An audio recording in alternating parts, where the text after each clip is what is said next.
502-386-1128. 145 over 92. 180 over 111. 182 over 100. And I had a heart attack and a cardiac arrest. And then a stroke. Your blood pressure numbers could change your life. A lot of people don't understand, including myself, I didn't, now I do, the impact of having a stroke. My memory is shot. When I woke up, I couldn't speak. Lowering your high blood pressure could save you from a heart attack or stroke. If you've stopped your treatment plan, restart it or talk to your doctor about creating one that works better for you. Start taking the right steps at manageyourbp.org. It's a new life, but I'm gonna make it better. I'm coming back. Ask your doctor, check your blood pressure. Brought to you by the American Heart Association, American Medical Association, and the Ad Council. Imagine a world where no child goes to bed hungry. We do, every day. It's a beautiful place. But right now, families are struggling, and too many children don't have enough to eat. So we're called to help them, to bring them food, resources, and hope. To support families today so they can build a better tomorrow for their children. To do this, we connect people. People like you, who can do so much for the most vulnerable children across this country and around the world. If we work together and seize this moment, we won't have to just imagine that beautiful place. We can create a world where no child goes to bed hungry. Thank you! Feedthechildren.org. We are war veterans. And firefighters. Mothers and fathers, brothers and sisters. And kids that play. Each of us has experienced unimaginable pain, had countless surgeries and skin grafts. And emerged stronger. We are burn survivors. If you're one of us, please know you're not alone. There's an army of friends waiting to help you recover, renew, and return. Please support the Phoenix Society for Burn Survivors and help someone rise again. Visit phoenix-society.org for more information. Atlanta Braves play here. WGSX Lynn Haven, WTOT, W271DM Mariana. Powered by Pepsi. ESPN Northwest Florida. Pushed away and intercepted. Ball game. Broadcasting from the Rib Crib Radio Room. The fairy tale continues. The Afternoon Underdogs are on the air. And the breakthrough for the U.S. 104.3 ESPN Northwest Florida.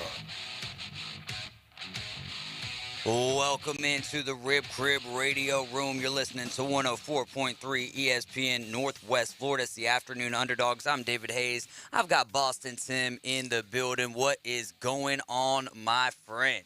Man, it is an unbelievably beautiful day out there. I don't care if it's raining or not. I'd still not rather be in any other place but Panama City Beach, baby. It's beautiful out there. How are you today? It does feel good, and it's kind of nice to get that break from the heat, even though it hasn't really, you know what I mean, settled in yet by any means. But yeah, the last 3 days, some rain, but still, the silver linings in the clouds. That's right. We need it every once in a while. Got to get these beautiful green grasses nice and shiny for everybody to stare at. And it cuts down on the sprinkler bill as well. That's right. Come on. Come on with it. Well, we've got a lot to talk about today. No Dr. Tom today because he is visiting family in St. Louis, but we'll have RJ Starcevich on with us who has a podcast pertaining to the Xfinity series in the NASCAR world, but he keeps up with F1, he keeps up with Indy, and he keeps up with NASCAR. All three of those are going to have a huge day this Sunday, beginning with the greatest spectacle in racing there in the Indy 500. So can't wait for that. There was some big news dealing with the pole position there. We've also got NBA playoffs, NHL playoffs on tap. Talk a little NFL today. So let's get ready to rock and roll. But first, let's start with some of the news from last night and a little soundbite here from Jimbo Fisher. Did the name, likeness, and image rule figure in any way at all in your decision to expand your contract? Did you give yourself a second thought about, do I really want to deal with this for that much longer, or is it something you're having to adapt to regardless? And rules are always changing. That had nothing to do with it. And name, image, and likeness, I keep saying it's about recruiting. and I just researched this. Of the 11 guys we have in placing that came early, one guy has an NIL deal. Really? Yes. Just one? Just one. So all these stories you're hearing are complete lies. Well, now, because what happened over the last 48 hours? Nothing, and it never happened before. Because it was written on social media, and it started with the Bro Bible sliced bread deal. Right. So everybody believed it. And Nick, all the people obviously believed it. I went and checked with our compliance people because we have nothing to do with it. One guy. Of the 11? Yes. Of the early enrollees. Of the early enrollees. Gotcha. So that said, what is all this dust up about then? Great point. I've just got to ask you, were you shocked that this came up because you just told me you only had one? I said that about a while ago. It's like, that's why I made the original one back in February when they said we had $35 million in a thing. That's all false. It was written on social media so everybody believes it. And you got news channels believing it. Hey, big people believing it. And you believed it. Well, and Nick Saban believed it, obviously. Well, he's not news. You're news. You're media. Do you guys not research? But I'm asking you, did you do your research? You just... No, so you can't answer. So you just assumed. And that's the way this world goes now. As soon as it's written on social media and someone says it, you believe it. So where does that put you as guys as reporters? Where does that put coaches like Nick Saban who know better, if that's the case? Where does that put reporters at? So you're defending Nick Saban? No, I'm asking you guys to put it out in the media. Just hold on. I ain't getting into this. No, I understand, but I just wanted, is this change? It's because social media and media put it out. I got it. Mm-hmm. You believed it. You just asked me. Sure. Does that change anything? What's it change? Nothing just changed in the beginning. Truth. What's the truth? Nobody wants the truth. You want a story and a click and a hit. What's the next question? See, I threw you off your game right now. Well, you're off your game. You're out of questions. Definitely not out of questions. Yeah. So how does that change the... Doesn't change anything. Because I know the truth, and I've always known the truth. Then why would he make that accusation? Have to ask him. Again. Just let me handle it. Why would he make that accusation, though? If it's... Why did you make that accusation? I didn't make any accusations. I don't know. You have to ask him. Has he apologized to you at all? No, we haven't talked. Would you accept his public apology? I said we're not talking. But he publicly apologized. Do you accept that? I didn't read it. I don't read social media. We said it on Sirius XM, but whatever. I don't listen to radio. I don't listen to that. Gotcha. Do you think this is of what happened in the last 48 hours? Do you think this is somewhat of a snapshot of a bigger picture problem? I have no idea. When it comes to the NIL? I have no idea. NIL wasn't a problem. Right. Why are the Aggies so good at this? In other words, we're not. Oh, really? You don't think you guys are more organized and more? No. Than any other university? You don't think that would not have been somewhat of a motivation of why he did what he did? I don't know. You have to ask him. Gotcha. Is there anything you'd like to add to the last 48 hours that have happened here? Yeah, there was one deal. There's one deal. That is pretty much, that's the gist of it, man. Jimbo Fisher, I just want to thank you for all of the fireworks that you've been providing college football. My favorite part of the entire interview is where one of the guys in the back was trying to, move the interview along in another way, and Jimbo's like, nah, I got it. that was, have you dug into this, or what? I'm gonna ask you at 5:15, like, your opinion on everything that's kind of been going on with Saban and Fisher here, but you also had Steve Spurrier jump out and say, I don't see why Jimbo Fisher's mad at Nick Saban. Where was the lie? Now you have this situation, which was a totally different situation, right? Because he's not even bringing up Nick Saban in this. He's calling out us. He's calling out the media for doing their research. The problem is it's so tightly kept underneath the vest there at Texas A&M that it's really hard for even people who have contacts within the university to figure out what's going on, and you know what I mean, like the exact numbers of NIL dealings and who got what before when. So break it down for us, Boston T. Right, and that's the Spill thing. the tea. Of course, after listening to Jimbo, it's like, well, no, obviously we don't have enough information. We don't have enough research done on our side as analysts, and so please, Jimbo, release us the information or the sites or wherever it is that we can contact and find all of those definitive numbers that you're talking about. There's only one individual player in the entire program that has an NIL deal, I find that very Of the 11, of the early enrollees, there's right. only, yeah, but yeah. still, that's less than 10%. Yeah. That sounds ridiculous to me. That sounds absolutely ridiculous. So I would like to see that, so none of these kids have had any money put into their bank accounts. You might not have anything on paper yet, but none of these kids have received anything. None of their parents, nothing like that. Yeah, if I can see proof of that, then I'll back you 100%. I got you absolutely, and I understand your argument and the way that you're coming at it. But if that's inaccurate, and that's just another way of coaches hiding things, then you're just covering your butt, and that's not the way I like to do things. Oh, man, and we're only just a couple of weeks away from the SEC meetings in Destin, so this is not going anywhere anytime soon. I think that Saban wished that he never even mentioned any specifics, any names, because I'm sure that he doesn't care for this turmoil, but at the same time, I think Jimbo, in a sense, is glad that it happened. I don't think that he actually is glad, but I think that it's painting him, especially for the people who haven't done their research, it's painting him in the more positive light, whereas it takes Nick Saban, who is, as he likes to put it, God, or as he put it in his previous press conference, God, and it is kind of smearing his name to a %. Yeah, and no matter what you do, he's going to be under a microscope, right? Yeah. And Jimbo's, as successful as he has been, hasn't nearly been there as long as Nick has. So, I will say that, however, I do like the way that Jimbo came about it and didn't put anything onto Saban. And he said, well, what about you guys? Why aren't you guys doing your research? If we would have done our research the proper way in the beginning, the things that Nick looked up would be inaccurate, and he would have never came to that conference and made those statements, right? Because he's going by what he looked up probably from us. Mm-hmm. So I like the way that Jimbo went about it. I would like to know, however, if we can figure out honestly what the actual numbers are. 1 in 11 would be very surprising to me. It would be interesting, and it would be surprising to me as well, like if it's not 6 of the 11, right? Because we're talking about 7 of those guys are 5 stars.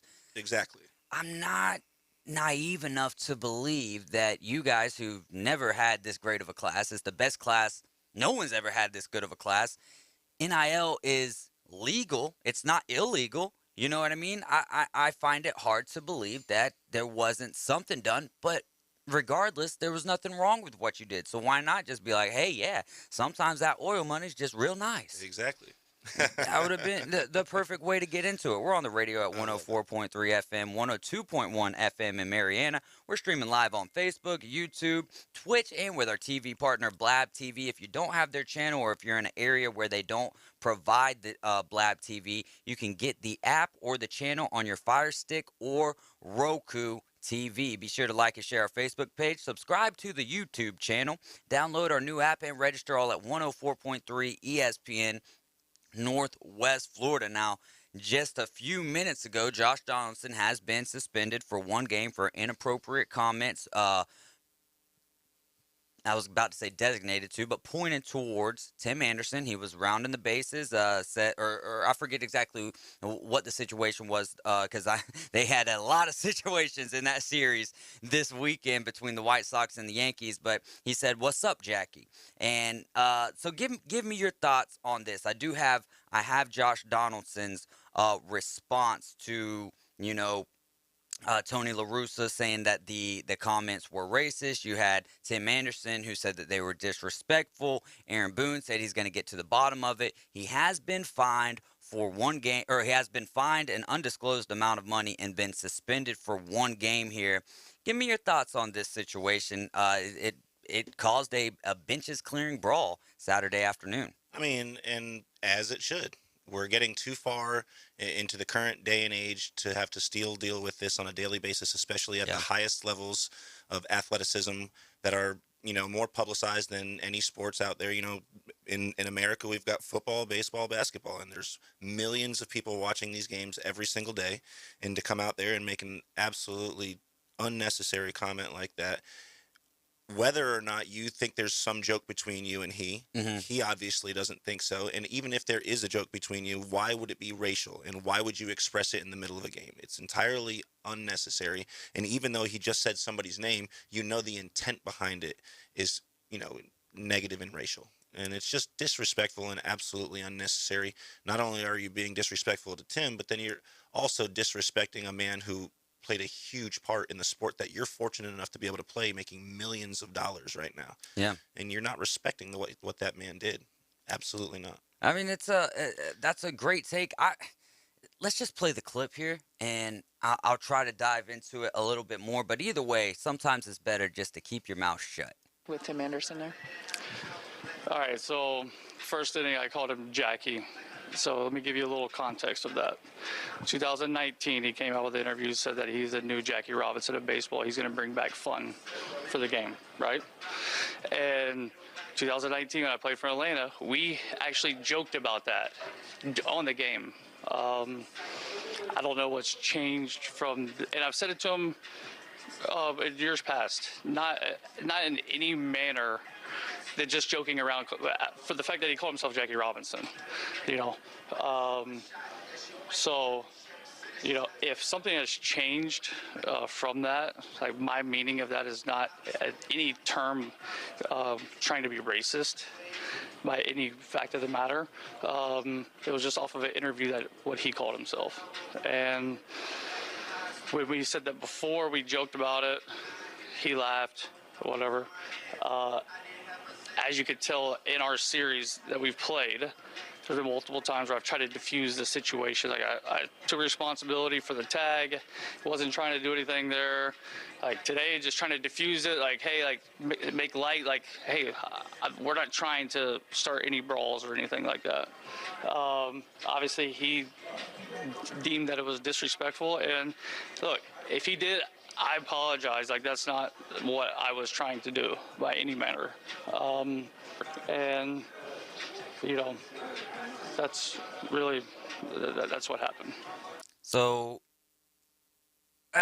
that's where I have a problem with, or not a problem with. I don't know how much I believe the diffusing of the situation, but let's take it for face value.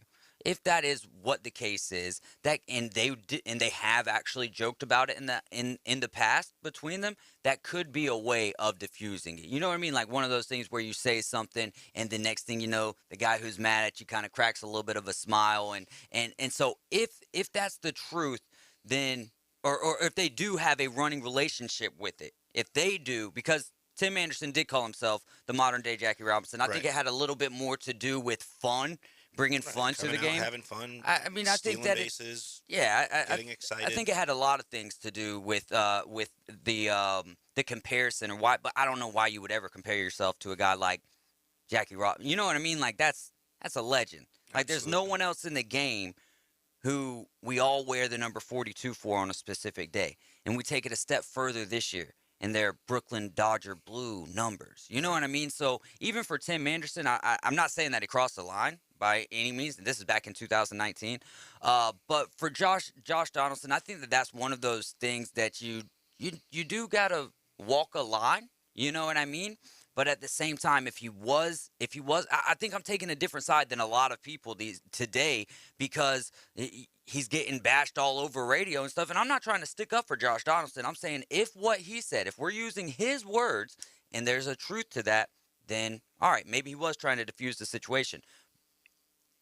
Regardless of any of it, if Tim Anderson did find it disrespectful, there's no apologizing if he found it disrespectful. He straight up said he found it disrespectful, regardless if it was racial lines crossed or if he just found it disrespectful because we're in the middle of a heated series right here, and I don't want to play that right now. You know what I mean? It's not Mr. Nice Guy right now. Right, absolutely. I think he has, just like in other aspects of our world and culture where things are going a certain way, you have the right to say, no, this is not what I want to happen right now. We may have found this to be funny when we were kids, or 2 or 3 years ago, 4 years ago, 5 years ago, whatever it may have been. When we were teammates, we could make jokes about things like that personally, but when we're no longer teammates, we no longer are in contact, and I honestly feel like maybe that joke was a little more than it should have been, if, as if I were representing Tim Anderson, then I can understand that, at this point in time, in 2022, now I don't want you to say those things. Yes, maybe I thought I accepted it and laughed with you, but didn't think it was actually as funny as you think it is.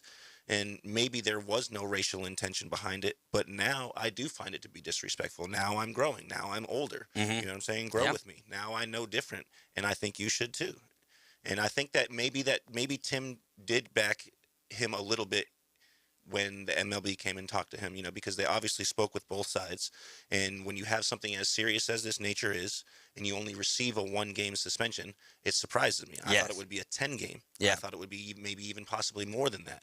So maybe Tim, maybe he said, listen, in 2019, when we were teammates, I did laugh at it. I did accept it. I was allowing that to happen. But now that I'm older, I've grown more, I'm more mature, I don't accept that. And I don't think it's acceptable. And I can understand that completely also. It's all about perspective, and we don't have 100% of perspective on both of them.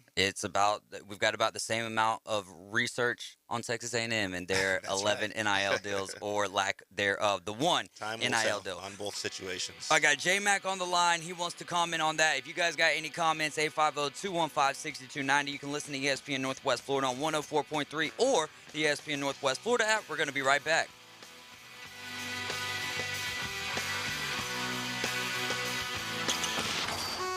ESPN Northwest Florida, the Paul Feinbaum Show. Chris is up next in Montgomery. Hello, Chris. My dad put me on you, before you even came on television. And, I used to joke about you, and I was like, why are you listening to this guy? And then I started listening, and I was like, wow, I'm the dumb guy. The Paul Feinbaum Show, weekdays 6 to 10 on 102.1 and 104.3 ESPN Northwest Florida. My weather forecast overnight, spotty showers and thunderstorms roaming around, mostly cloudy in the low 70s, light southeast winds. The chance of showers and thunderstorms will continue Sunday and Monday. A blend of sun and clouds in the low 80s each afternoon. And it looks like the water temperature in the Gulf is 80. This weather forecast has been brought to you by Mid-South Lumber, best little lumber yard in Panama City and Youngstown.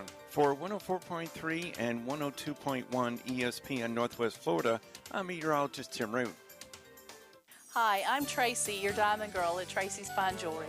Shopping for the perfect diamond can be difficult, but that's why I've trained my staff to be helpful and to offer you a stress-free diamond experience. Pick your sparkle and use our easy layaway plan. Every woman deserves an exquisite diamond from your diamond girl at Tracy's Fine Jewelry. We don't work on commissions. We work for smiles and I-dos. So if you're tired of high-pressure salespeople, stop by and see us today at Tracy's Fine Jewelry. I'm Matt Glover with Aero Pest Service, and we are your family-owned and operated pest control company in Bay County since 1977. We can help you have a lawn that you can enjoy with your family. We can get rid of all the insects that destroy your parties. We can get rid of the weeds that give you anxiety, and we can fertilize your lawn and make sure that it's completely green and healthy, just the way you like it. Give us a call today at Aero Pest Service, 850-874-1900.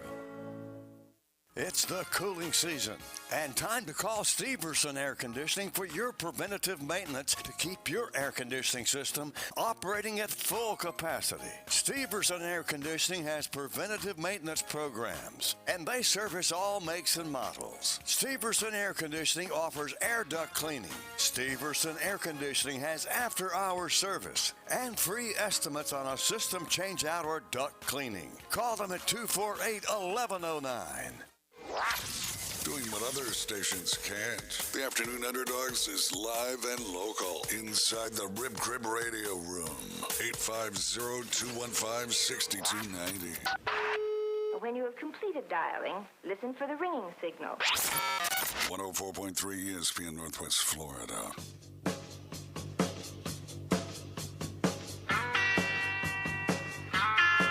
And we are back, and you're riding with the Afternoon Underdogs. This 104.3 ESPN Northwest Florida.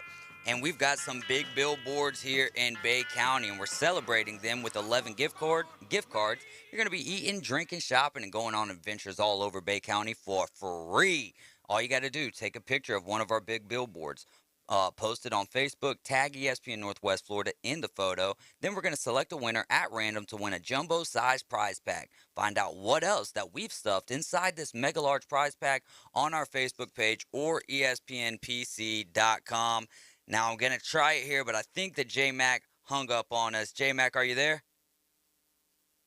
J-Mac is gone. So, this is why you can never trust Yankees, man. You can never trust Yankees, and I'm not talking about people who live up north. I'm talking about New York Yankees, because Oh, and a good point here from Caveman Rick. He says Donaldson does sound like he is kind of reaching, though. And you know what I mean? Reaching for ideas or something. It's just, I would love to hear Tim Anderson kind of come out and discuss his side on the past, the Absolutely. 2019. Nothing else, just on the past. Well, whatever he wants to. But I like Caveman's point in stating that because you could kind of tell the tone differential in his voice the longer he had to go on with the conversation, the more he was being questioned about it. The more he really had to try to get into detail, his voice kind of changed a little bit. And I think there's a little bit something to that. I like that point, Caveman. And I think I'll listen to it a couple more times and really get a deeper perspective on it. Yeah, no doubt about it. J-Mac, you're on the air with us. Go ahead, bro. What is up? Just hanging in there on a Monday, brother. J-Mac. Hey, man. Hey, Tim. I just wanted to make a point about the whole thing, like as an expert in making the wrong joke at the wrong time. I really think that it wasn't – there's no history of racism in any of his comments as far back as I could see. So, like, why would he pick today to do that? You know what I mean? Yeah. Or this weekend, rather. Like, I went back and looked, and I was listening to the shows this morning and listening to everybody talk about it. And I think it was a bad joke that went wrong. Yeah, and I don't think that it's just so tough because that series has just been going haywire, you know what I mean? I really hope that we get a Yankees-White Sox playoff series this year. But yeah, great stuff, J-Mac. I see where you're coming from, especially the way you led, making bad jokes at the wrong time. Yeah. But yeah, we'll see you tomorrow, J-Mac. Yeah, man. Actually, I got off work a little earlier. I'm going to try to scoot down there and hang out with y'all for a little bit before I head home. Hey, fantastic. That's awesome, man. Got the Lightning tonight, man. We'll talk to J-Mac here in a little bit. Lightning tonight at 6. Braves also tonight at 6, taking on the Phillies. Both of those teams have identical records. They've switched up the lineup a little bit tonight. You got William Contreras, who's a catcher. He's playing left field tonight, batting 2. They dropped Matt Olson all the way down to the 5 spot. Austin Riley's hitting at 7. I haven't looked up who Tucker Davidson's going for the Braves tonight. I don't remember who's going for the Phillies, but we've got a big one tonight at 6:20 for the first pitch. Coverage starts right after the afternoon underdogs at 6 o'clock. RJ Starcevich is up next with us talking some NASCAR, but let's talk about Jake Sanford. All right, and this even I read this story last week. Actually, J-Mac sent it to me last Monday when we were in the middle of the show, right? And so I look it up, and then now I'm sitting here rereading it, and I'm like, maybe I got to walk all the way back on Josh Donaldson because he's a Yankee. He's a New York Yankee. You know what I mean? Mm-hmm. So this prospect, I know what you mean. And I'm being facetious here, but this is a true story. Yankees prospect Jake Sanford was cut from the organization last Thursday because it was revealed that he was allegedly stealing equipment from his teammates in order to sell it. On top of that, he repeatedly hounded his teammates to give them their bats, gloves, any type of equipment that he could use. Sometimes he just took it from their lockers without even getting their consent. On top of that, he was also accused of scamming fans online by selling this equipment, autographed equipment as well, but then never actually sending it to him. So you got to be thinking, he's a double A. First off, there's no excuses for stealing, period. Stealing from your teammates. You're a horrible teammate. Thirdly, you might be thinking right now, driving in your car, watching on Blab TV, if you're on Facebook, you might be thinking, well, he's a AAA ball player. He doesn't make a lot of money. Let me tell you what he signed for in 2019. $597,000. Now, yeah, okay, that's not a huge amount of money. Well, to you and me, maybe not to Tim. Because Tim, look at him dressed in the green, looking good, making that money. But to me, you give me $597,000, I'm heading over to Jay Chapman. We're doing some financial planning, and I might actually be able to say the word retirement at one point in time in my life. Yeah, well, the first thing Jay is going to tell you is you don't have $597,000. Yeah, because you got about $300,000. That's what he's going to tell you. He said you can make it work for you, maybe 6 to 10% a year, but that's really not that much money. $3,000 a year. Okay, no doubt, but I'm still saying it's more money than what the average individual is making on a yearly basis. It's more money than what he would be making, assuming here, because who knows what kind of degree or trade he would have gotten out of high school, but still, $597,000 as a signing bonus is enough for me to say this is whack what you I mean, it's whack for anyone to do it, right? To steal, especially from your teammates, especially taking things out of a locker without their consent. And then on top of that, you want to become a professional baseball player and you want to have fans and you're scamming said fans. That's just despicable in the words of Jimbo Fisher. Come on, Martin Ortega. What are you doing? You can't just go up in the locker room and take Brady's jersey. You can't just go through and take Josh Donaldson's jersey or whatever he has signed by Jackie. You can't do those things. You know what I'm saying? It's just not right, my friend. And not that you're going to get much off of Josh Donaldson's stuff nowadays anymore. Yeah, well, I mean, shoot, but the guys that he's, taking it from, what is their autograph value worth? I mean, really, Yankees autographs in general are higher than the vast majority. Oh, I thought you were actually going to. Who are non-all-stars. Yeah. So, yeah, they sell very, very well. So it's hard to look another way. Only about 2 minutes. I wouldn't do it personally, but it's like, if you watch the documentary on the Martin Ortega guy, the guy that stole the Brady jersey, things like that become an addiction, and it's hard for you to stop. You're doing it to feed an impulse, which is making money off of these simple things, batting gloves, socks, things like that. Is it necessary? Probably not. What I'm saying? But is it hard to stop? I can understand it. And exactly. And hope he gets the help. Anyone can turn it around. And people do change. I'm not knocking him for the rest of his life. I'm just saying It's just sad when you're in an industry where there's so much money to be made, specifically on a team where the absolute most amount of money is going to be and can be spent on you if you just work your butt off the opposite direction and earn it. I love it, man. Tampa Bay Buccaneers quarterback, your guy, Tom Brady, going to be featured in an upcoming Netflix roast special. And I'm really just bringing this up because how cool is Tom Brady now? You know what I mean? Ever since he's left that pitiful place in New England and come down to Tampa. So they're going to be calling it the greatest roast of all time, GROAT. The GROAT. He's the executive producer of the series, and it's supposed to hit Netflix 2023. That's going to be interesting, man. Tom Brady's doing some really cool stuff right now. Yeah, I think it's going to be fantastic. And being as popular as he is right now, since he's come to Tampa, he's really opened up, shown his true personality. You see lots of huge names just flocking to him, just flocking to his personality. And I think he's going to bring in some great people for the roast. And I think it's going to be huge. So it just goes to show that, with his production company, that he'll be continuing to move forward and do other big things, not just apparel, not just sports, but he's got another movie coming out, 80 for Brady or whatever. Right, and he's doing it. He produced his own documentary, so I'm pretty impressed by all the things that he's branched out and done besides just sports. RJ Starcevich coming up next. You can listen to ESPN Northwest Florida on 104.3 or the ESPN Northwest Florida app. 104.3 ESPN Northwest Florida.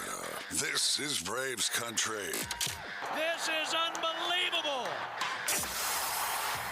Your Atlanta Braves kick off a 4-game series at Truist Park versus the Phillies tonight. Coverage starts at 6 right after the Afternoon Underdogs. First pitch at 6:20. On your home for the Atlanta Braves on the Gulf Coast, it's 102.1 and 104.3 ESPN Northwest Florida.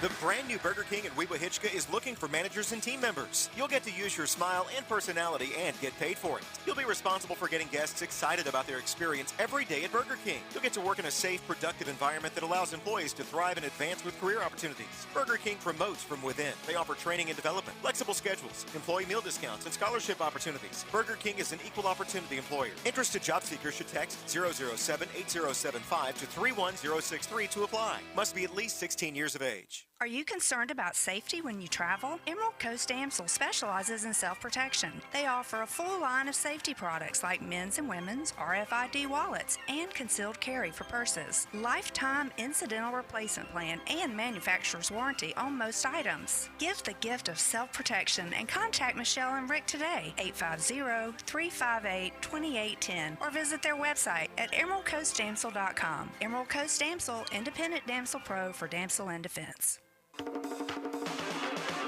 Hi, this is Coach James Hale. Keeping your car looking great is easy as 1, 2, 3 at Blue Sky Express Car Wash. By joining their monthly wash club, you'll get the best bang for your buck. In just 2 car washes, your monthly membership pays for itself, starting at only $19.99 a month. What are you waiting for? Become a member today at Blue Sky Express Car Wash on Back Beach Road next to Home Depot. Tell them Coach Hale sent you. That boot store reminds you, a special day is coming up for a special guy. Some call him father. Around these parts, it's usually daddy. And when he's around, there's a feeling of safety and security. This Father's Day, that boot store has the perfect Western outfit for that special guy. A gift card works great too. That boot store next to Billboard Kia on 15th Street. Open 9 a.m. to 5 p.m. Tuesday through Thursday. 9 a.m. to 5:30 on Friday and Saturday. Remember Joe's motto, keep your Heavenly Father first in your life every day. From the Florida-Bama line to the Gulf of Mexico, from the Upper Grand Lagoon to McKenzie Park, we are live and local. Whether you like it or not, you have a gift. Now back to the Afternoon Underdogs, live from the Rib Crib Radio Room, ESPN Northwest Florida.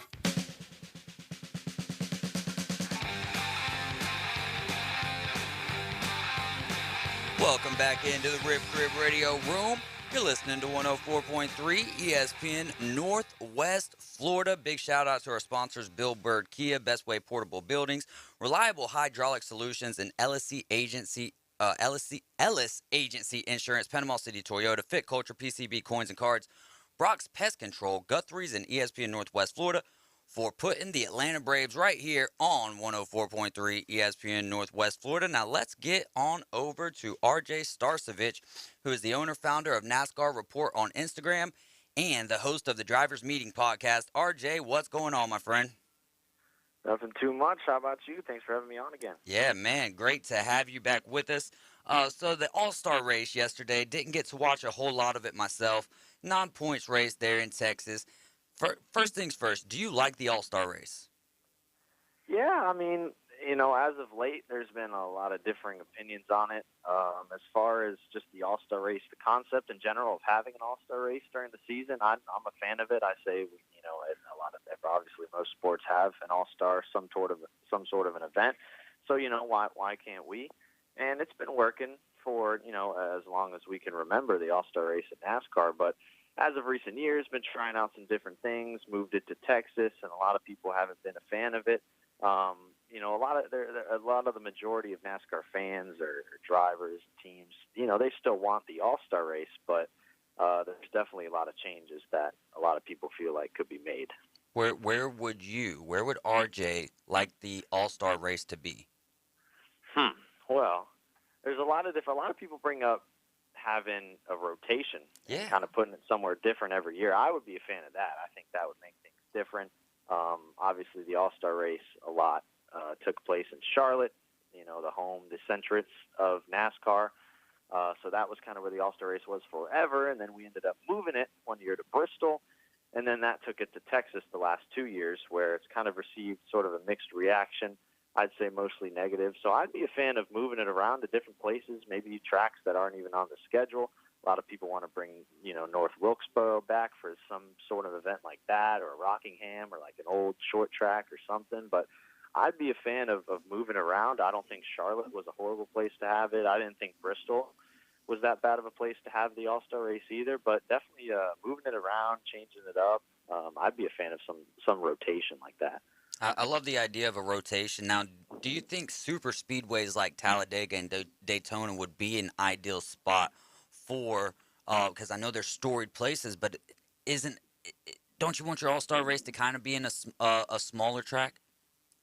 Yeah, some fans would probably be like, oh, heck yeah, let's send them to Daytona and Talladega. The teams would probably, be very upset at that, because that means you're pretty much guaranteed to tear up a race car at a track that, in a race where points don't really matter. So I know that the teams would not be very happy with that, but definitely at a smaller venue, I feel like is something that would be really cool for an All-Star race, like going to a short track that isn't already on the schedule and having some sort of an event there, because, it doesn't have to be a race weekend where we have like all 3 or 4 of the series there at the racetrack. We can just bring the Cup Series on a weekend and have just an all-star sort of event. You can like put the Hall of Fame kind of ceremonies into it and just make it kind of a fun weekend, maybe at a place that already isn't on the schedule, kind of like a shorter track like you mentioned. Yeah, I mean, like even what they did with the Clash at the beginning of the year this year, so, just a full weekend type of an event. I think it would be great for the sport. Wish I would have been able to watch a little bit more last night. Had the NBA and NHL playoffs on, but watching the highlights of it. Give us your take on the ending last night.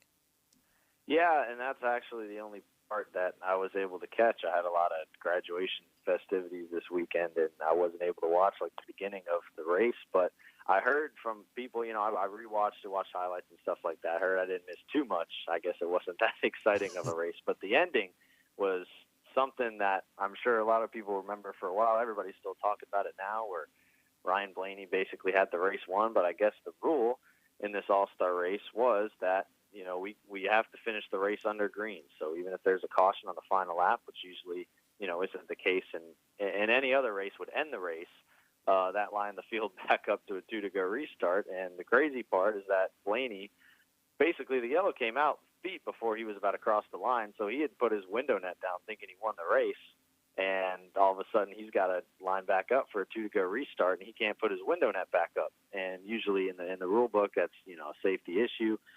We saw cars flying earlier in the race, so obviously that's not good, so they have them come down pit road and fix it. And usually I think that results in, I'm pretty sure it results in you going to the back of the field or something like that.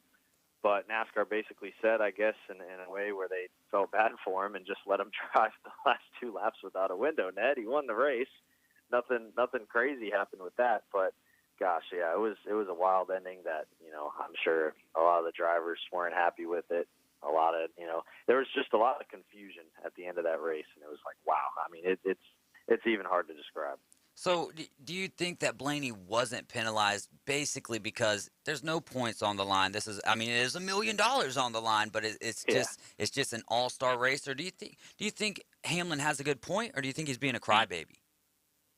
I think that Hamlin definitely, has a point in a way where, NASCAR's got to, follow the rules, and there has been a path of inconsistency within the guys up in the tower and the people running the sport, to where we've had some instances last year and sometimes this year where it's like, what are we doing? But definitely NASCAR was in a spot where they felt like they had screwed, the 12 team over, throwing a caution, that really shouldn't have been a caution, like 3 feet before the line, and kind of just let them keep going. I felt like, I think the explanation that Marcus Smith gave last night was saying that they didn't want to have him come down pit road and go out of the way and do all that stuff at the end of the race, and they kind of just let him go. So a lot of people, like Denny Hamlin obviously was upset. He had believed, I think he had said he believed, Ryan Blaney should have won the race to begin with. Yeah. And the yellow shouldn't have came out anyways, but if they're going to do that, they got to abide by the rules and kind of, enforce what they have in place. So it was definitely odd. They definitely kind of just, I think they had even already said that they kind of just let it go with, the whole window net thing. And yeah, I guess it's the All-Star race. They kind of screwed them, and we're a little trigger happy on the caution flag, and they just let them go. Well, I think, RJ, you definitely jumped into a couple of the questions that I had referring to that particular moment. How exactly, maybe you can explain to us. For myself, this is my first time ever noticing or catching an overtime in NASCAR racing. How does it normally come about? Is it the same, the green checkered flag? Are there other instances that could cause it? And is it always a 2-lap overtime? Yeah, overtime in NASCAR, basically, it's all, in the past it was called green, white, checkered, and they just changed it over to overtime to kind of, with a more familiar term, I guess, with all sports go to overtime, and that basically means you're going over the scheduled distance or scheduled time. So caution comes out, usually in every other race on the schedule, if a caution comes out when the leader crosses the white flag, that's the end of the race. But in this instance, in the All-Star race, they had come up with one of the rules being we have to finish the race under green. So no matter what, even if it's the white flag, which it was last night, even if it's the final corner, just inches before the line, if they decide to throw the yellow, then every car lines back up, double file, and stacks up for a 2 laps to go restart. So every overtime is always a 2 to go restart, and it's always unlimited attempts to finish the race. So even if there's another caution, you line it back up for another 2 laps to restart the race. So, yeah, definitely last night I think was the only time I can remember that those rules were just different to where we could have a caution on the final lap and we still restart the race. Because usually, like I said, if a caution comes out of the final lap, race is over. So it was a strange instance last night, but a lot of people forgot about that, except for NASCAR who threw the yellow. So it was definitely odd, but usually it's not like it is last night. Usually it's 2 to go, caution comes out on the white flag, and the race is over. You've seen that, a lot of people have seen that Daytona and Talladega when he had a big wreck in the final lap, but last night, a little different rules. So I know a lot of people who were watching it for the first time were definitely a little confused, and people who had been watching NASCAR their whole life were also confused. So it's a great mix. I'm glad it wasn't just me, RJ. Yeah, exactly.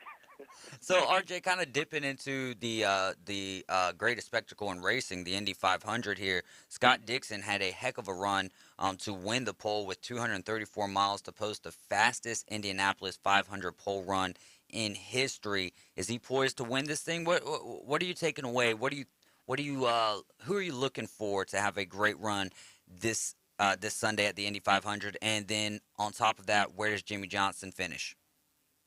Yeah, Scott Dixon for sure is going to be a very strong car. I mean, this whole week has been crazy with all the Indy 500 practice and qualifying. I mean, we've seen the fastest times ever, set by these race cars at this track. So it's been definitely an incredible sight to see. Scott Dixon's on the pole, definitely going to be someone to watch. Alex Palou, former champ, he's right there starting in second. And then, yeah, you mentioned Jimmy Johnson. I think he's had an impressive week, had an incredible save of his race car, I think was yesterday, probably the best save of the weekend. They were listing it as so far. We still got a week to go until we have the Indy 500. But Jimmy Johnson, definitely, we know he's got fast cars under him with Chip Ganassi Racing. He'll be starting 12th on the 4th row of the event. I think, I got some good expectation for Jimmy Johnson. I saw something earlier in the week that everybody in this field, like combined 500-mile races, was just over 100. And, Jimmy Johnson being in NASCAR, he's run a billion of these 500-mile races. So definitely the experience of the longevity of an oval race is under Jimmy Johnson for sure. I think he's got a fast car. He'll definitely have to work around, the different aero aspects of an Indy car here in the Indy 500. Someone else to watch, Tony Kanaan, starting 6th. He's definitely a veteran. He's been in, a handful of Indy 500s. So is Ed Carpenter, who starts 4th. But I'd say those guys that I'm kind of listing off right there would be definitely people to watch. And as a finishing result for Jimmy Johnson, I'm going to say I think he could pull off a top 5. I think this is when he does it. Wow. And the greatest spectacle of racing, the Indy 500. I think Jimmy Johnson could pull up the top 5 this weekend. They got quick cars at Chip Ganassi. Obviously, his teammate, won the pole with that incredible lap he set. Yeah, absolutely unbelievable. And we know Jimmy's one of the greatest competitors in racing, and so he absolutely has an opportunity with such a fast car. And I want to jump over, RJ, to Formula One. The Max has just been unbelievable these last 3 consecutive wins that he's had. He really erased that 46-point deficit, and he actually leads now, taking over the championship advantage by 6 points after this last race. And we really wondered early on. We saw him hit that gravel, and I thought, that's really going to hurt him. But he certainly came back and had a great victory there. And Red Bull finished 1 and 2 and finished. I think they jumped over Ferrari, if my mind serves. What are your thoughts on Red Bull in general, and of course Max? Yeah, Max Verstappen comeback, definitely the word you used there is like kind of, I guess, the word of their season so far. It didn't have the start that they wanted. And Ferrari absolutely took off to start this season.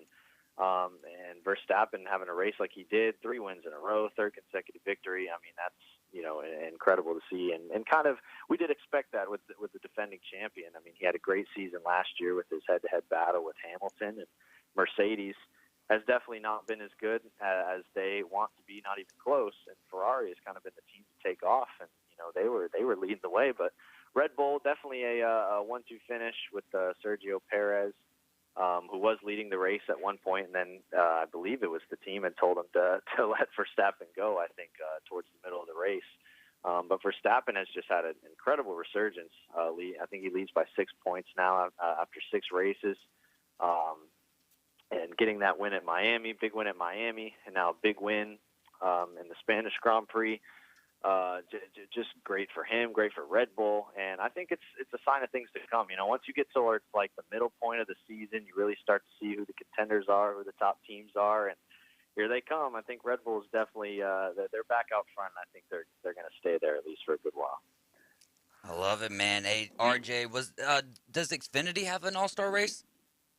Xfinity doesn't, and you know, with me and my good buddies in Xfinity, we'd love to, or the Xfinity have an all-star race. A lot of people have the idea of just letting the Xfinity Series champion and the Truck Series champion go compete in the all-star race, because they do call it the NASCAR all-star race, but it's technically, you know, just the Cup Series. But a lot of people have the idea of just sticking the Truck Series or Xfinity Series champion in a race car and putting them into the all-star race. So maybe they'll consider that idea for next year, and that'll turn a few heads. Oh, that's some good stuff. RJ, as always, man, so great to talk to you. Awesome, yeah. Thank you guys so much. Absolutely. Y'all could go find RJ.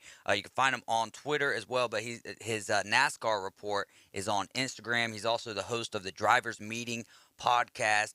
RJ Starcevich, man, what a wealth of knowledge, man. We're so lucky to have Dr. Tom week in, week out, but RJ is the man, dude. I love it. Great NASCAR stuff there. Coming up next is Defend Your Stance. You got to listen to ESPN Northwest Florida on 104.3 or the ESPN Northwest Florida app.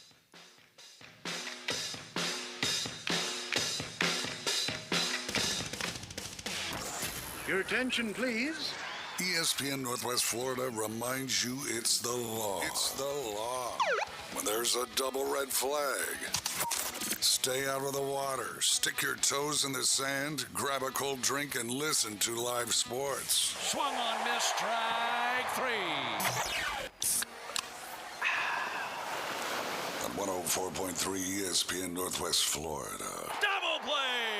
My weather forecast overnight, spotty showers and thunderstorms roaming around, mostly cloudy in the low 70s, light southeast winds. The chance of showers and thunderstorms will continue Sunday and Monday. A blend of sun and clouds in the low 80s each afternoon, and it looks like the water temperature in the Gulf is 80.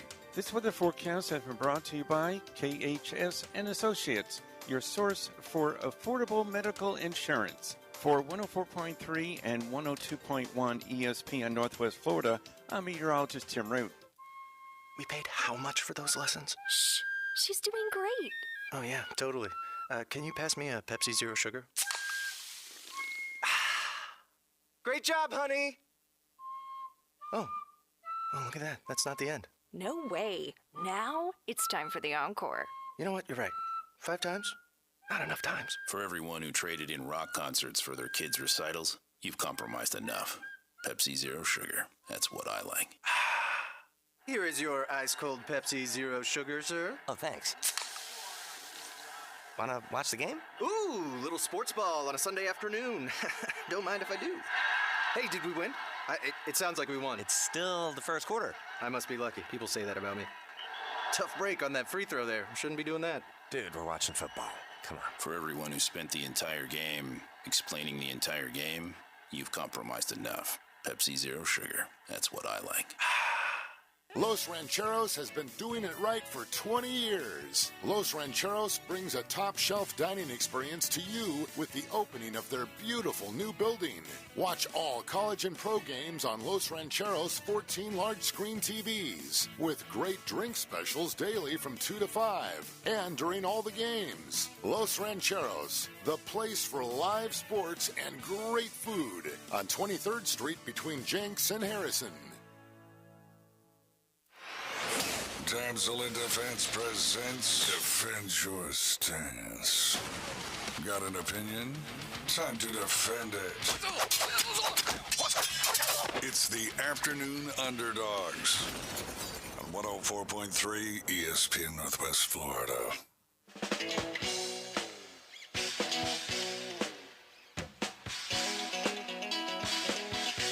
And this segment is brought to you by Emerald Coast Damsel, Independent Damsel Pro for Damsel in Defense. This is Defend Your Stance. June 4th and the 5th, they will be at the fairgrounds here in Bay County. Following that, June 11th and 12th, they'll be at Fort Walton Beach. And then June 25th and the 26th, they will be in Pensacola. We pity the fool who does not use our tool. We haven't talked a lot of NHL today, and I know we're going to get into some NBA here in the next segment. Man, I overpacked us once again, Boston Tim, but will the Lightning get the sweep tonight? I know we talked about this series last Monday when you were on. We talked about all the NHL series. What are you thinking tonight? Do they get the job done? Well, I thought that this would be probably one of the better playoffs series in the NHL, and unfortunately, fortunately for those of us down here in Tampa or in Florida who are Tampa fans, secondary team for me, I really enjoy watching them. It's been great to see them have a resurgence and really play the way that we kind of expect them to play, and they've really overly dominated these guys in Florida. They've been really looking great, especially on defense. And yes, they put in a couple goals, and Vasi's looked fantastic, and his save percentage is, I think, almost up to .92. I think it's a .918 or something like that. He just looked really great these couple of games, holding the Panthers to 3 goals. I think it's going to be a strong possibility that they will, as long as he continues to play that way he's playing, they're going to put at least 2 goals in. If he can hold the Panthers to 1 like he has in the first 3 games, it's going to be over this evening. Apparently, man, first off, I just got to say I'm so proud of the way that those guys are playing hockey. After the first 2, after we won game 2, I was like, all right, if they, somehow give up this series or, lose in the Eastern Conference Finals, I'm content with it, right? Back-to-back cups, you can be content with that, but it's better to have the back-to-back cups and then get to the playoffs. Well, even better than that is to have back-to-back cups, get to the playoffs, and then really, defend your title. And that's what I've seen out of them is they are a good hockey team. It did not look like they were going to be as strong as what they are here in the playoffs, but about game 4 or 5 in the first series against Toronto, you just saw a flip kind of switch. Absolutely. Or a switch kind of flip. And so you also had reports that you had some Panthers players partying in Tampa till like 3 a.m.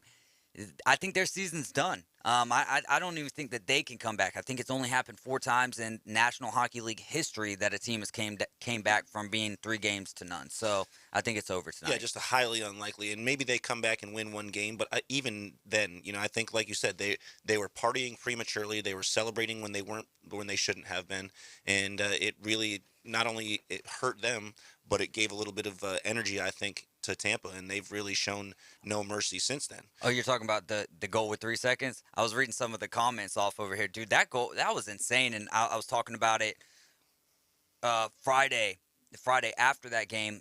There's no one better in the world to have. Maybe there's some players in the NHL, but Kucherov is the best player to have the puck on his stick. I'm not even talking about scoring. He's such a playmaker. He can shoot. Right. He's a sniper, but he's a playmaker on top of that. So there was no one better to have the puck on their stick with about 6.5 seconds to go and to make that pass and the wherewithal for Ross Colton to be there at the front of the net to jam it in.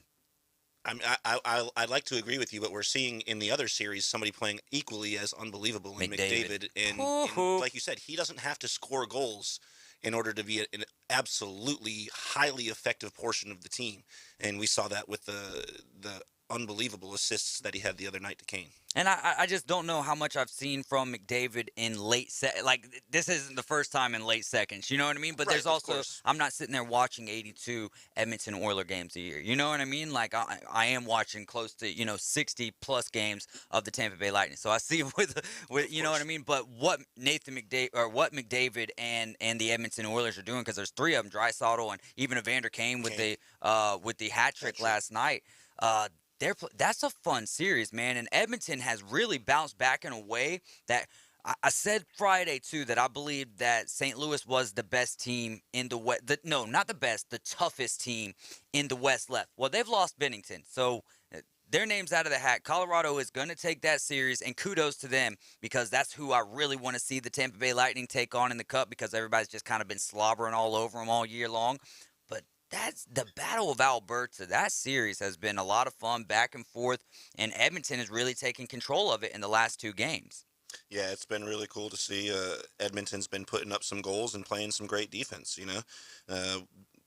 same as you guys. They've held them, I think, to 2 goals in the last 2 games. It was 3 in 3 games for you guys. So Yeah, but they gave up 9 in game 1. it happens, you know. Sometimes you just have those games, Yes. right? Because it's obviously not something that's common, especially not just 9 goals, but the total number of goals I think was 15 or something like that. 9-6, yeah. Unbelievable game. They chased the goalie out in like the first period, but it reminds me in a sense of that Boston Celtics Miami Heat, where in games 1 and 2, right, the Heat put up 118 on the Boston Celtics defense, and then the next game the Celtics put up 125, 127 on the Miami Heat, and you just never know what you're going to get out of those games, man. We got a big one tonight in Miami tonight, right? Isn't it? No, game 4. We're in Boston. Yeah, game 4. Yeah. Horrible start to the game last night, and we hear a lot of analysts and a lot of fans discussing how, Miami's, they might have won a couple games, but they're not playing well. They've only won 2 quarters in all of the quarters they've played so far in this series. Those 2 quarters are the quarters that matter, right? They've won 2 games. That's what matters. And so right now, while the statistics might be on our side, the wins are not. So we've got work to do. And we're going to find out next in the second hour of the Afternoon Underdogs why Boston Tim thinks Jason Tatum is just a few minutes away from being a superstar. We'll be right back. You're riding with the Afternoon Underdogs. Listen to ESPN Northwest Florida on 104.3 or the ESPN Northwest Florida app. Hey, Braves fans. 104.3 ESPN Northwest Florida has your chance to win weekly prizes from Slim Chicken, Rudy's Barbecue, That Boot Store, Guthrie's, and Rib Crib with Atlanta Braves Trivia. Step 1, open the ESPN Northwest Florida app and click Braves Trivia. Step 2, answer trivia about a recent game. Step 3, score some tasty prizes and come home a hero. The Atlanta Braves on the Gulf Coast. Listen live on 104.3 in the ESPN Northwest Florida app.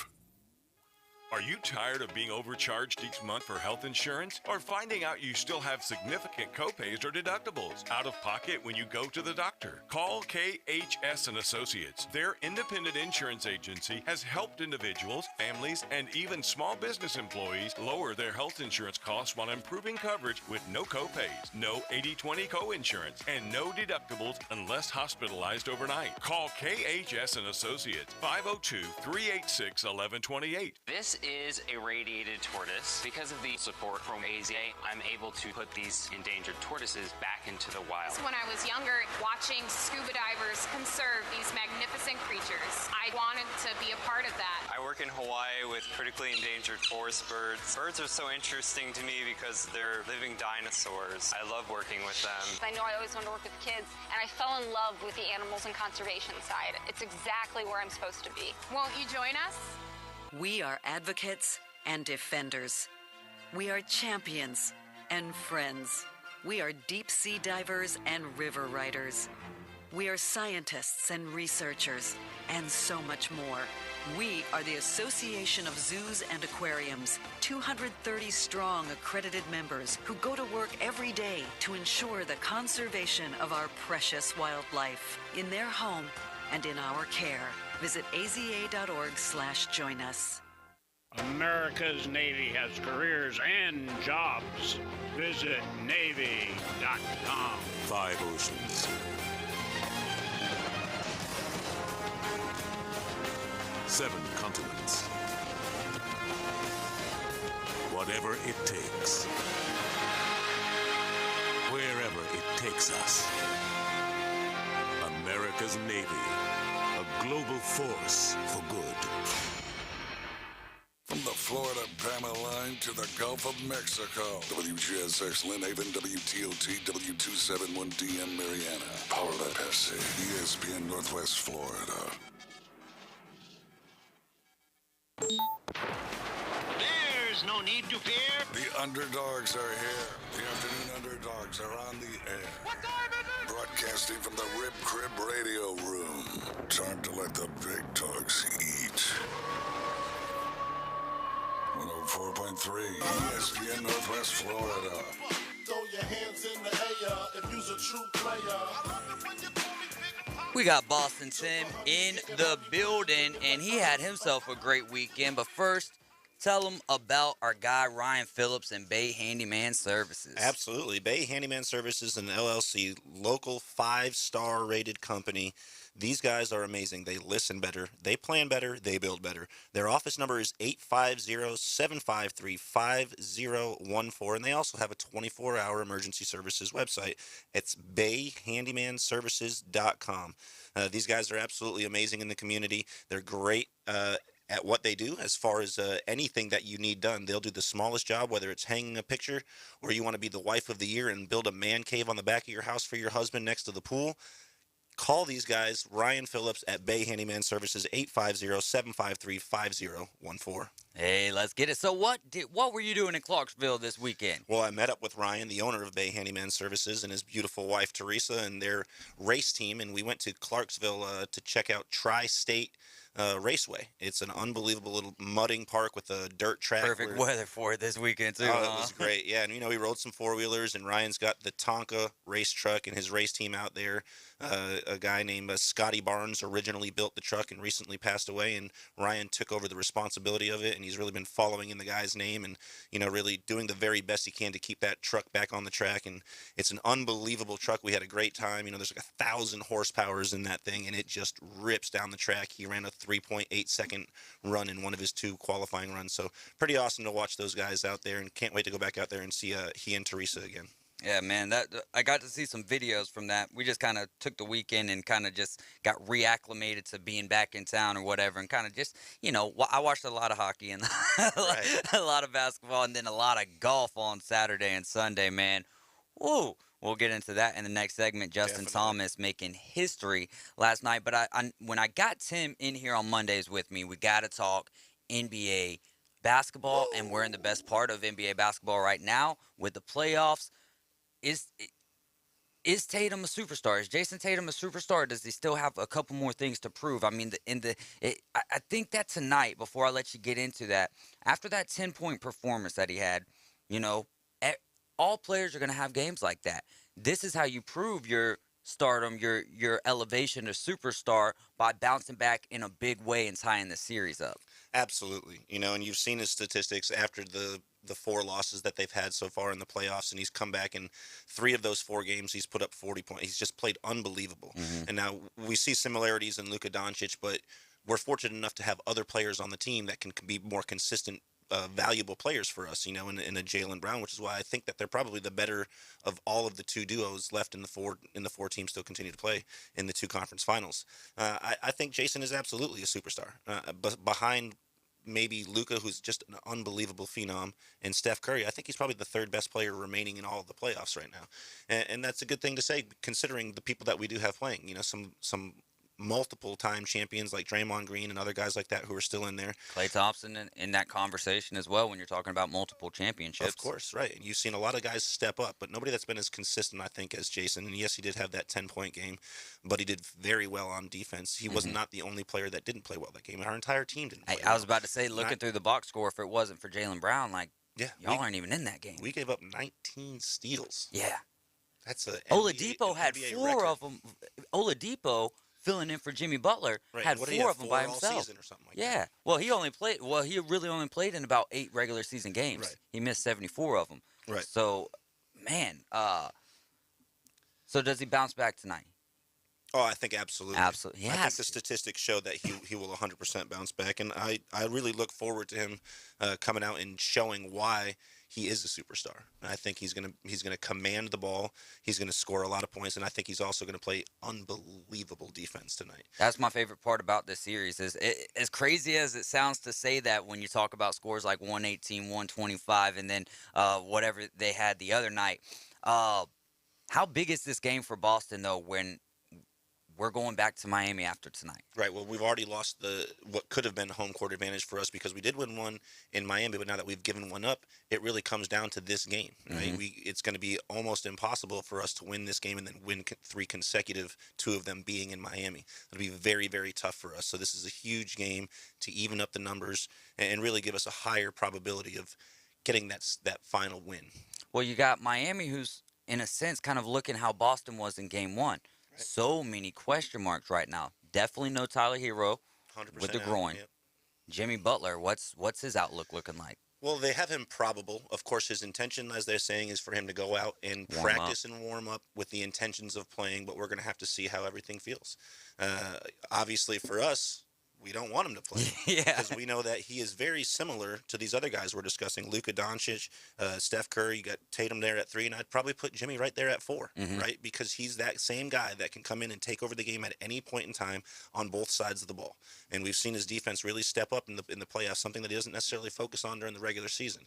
But I think having Tyler out is going to be a huge issue because he really comes in and plays those minutes that are needed to give Jimmy the rest that he deserves. Oh, dude.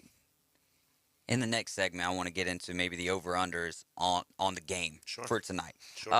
Biggest spread so far in the series. So. Is it the biggest spread? And it's got to be Boston in favor. TD Garden, injuries, so many things. And the way that this series has gone where, like, if you're Vegas and you're making the odds, game 1, you kind of expected it to go that way, right? Just because of the 2 injuries. But y'all... Well, they had it at 1 point, the first 2 games, and it jumped to 3 points when it went to Boston. So it's at 3 points. Mm-hmm. And now it's at 7 points for game 4. And they're doing that because they want people to bet the other way. Yeah. Absolutely. See what in the world's going to happen. I saw one of the guys, or just someone random on Twitter, posted a video of him making $18,000 off of, or no, I think it was $15,000. He put a $5 bet on Jimmy Butler to take his mouthpiece out at 18 seconds, and he did. Wow. I was like, how do you even make a bet like that? Yeah, I've never even seen one of those. That's a very interesting prop bet. Stupidly very interesting. So what went wrong for the Mavericks? I mean, I know the series isn't over, but they kind of feel like the same territory that the Florida Panthers are right now, where all you've got, it's never been done in NBA history to come back from 3 games and win a series. What went wrong for the Mavericks? Is it just not having a second fiddle? I mean, absolutely. You can't. In 6 of the 8 playoff games that Luka has scored 40 points, they've lost. Yeah. You cannot rely on him to do everything for your team. It's very similar to Russell Westbrook. We know that he's been an unbelievable athlete for a decade, but he's never taken anybody to the promised land because he has to carry 4 people on his back. You have to have a co-conspirator. You have to have a secondary person. You have to have a wingman. You have to have somebody there for you to take some weight off of your shoulders. And this kid's only 23 years old, and he's carrying four players and a coach. It's just not fair to him for people to expect him to do so much and then also for the team to win. Yeah. So there has to be a fine line in there. They have to at some point reconfigure, reconstructure, and bring in somebody else. They had that intention with the unicorn, and things just didn't work out with his health, unfortunately. But you're very fortunate to have him only be 23 years old. Yeah, right? that's He a great just came in. He was just drafted at 19, 2018. One of the greatest classes we're gonna see in a long time, and so. I think that while he's not going to have the opportunity to come back 146 times in the NBA playoffs, the teams have been down 3-0, nobody's come back. I just don't see it happening. It's just so improbable, less than a 1% chance. Maybe they win a game, but they're not going to win 4 consecutive. So I just think that, like you said, you need to have a second person, and in some cases, in a lot of cases, you really need to have a third. Well, what do you think is behind the emergence of Andrew Wiggins, and how about that dunk last night over Luka? That's not even a poster at that point. Just like everything else, Luka just kind of laughs it off, right? Yeah. And what does he say? I wish I had those bunnies. Yeah. It's like, yeah, well, we all wish we had those bunnies. Luka probably wishes he had a little bit better defense. For me, I don't think there isn't an emergence. He's an all-star. He's been this great all year. Right, so you can't say.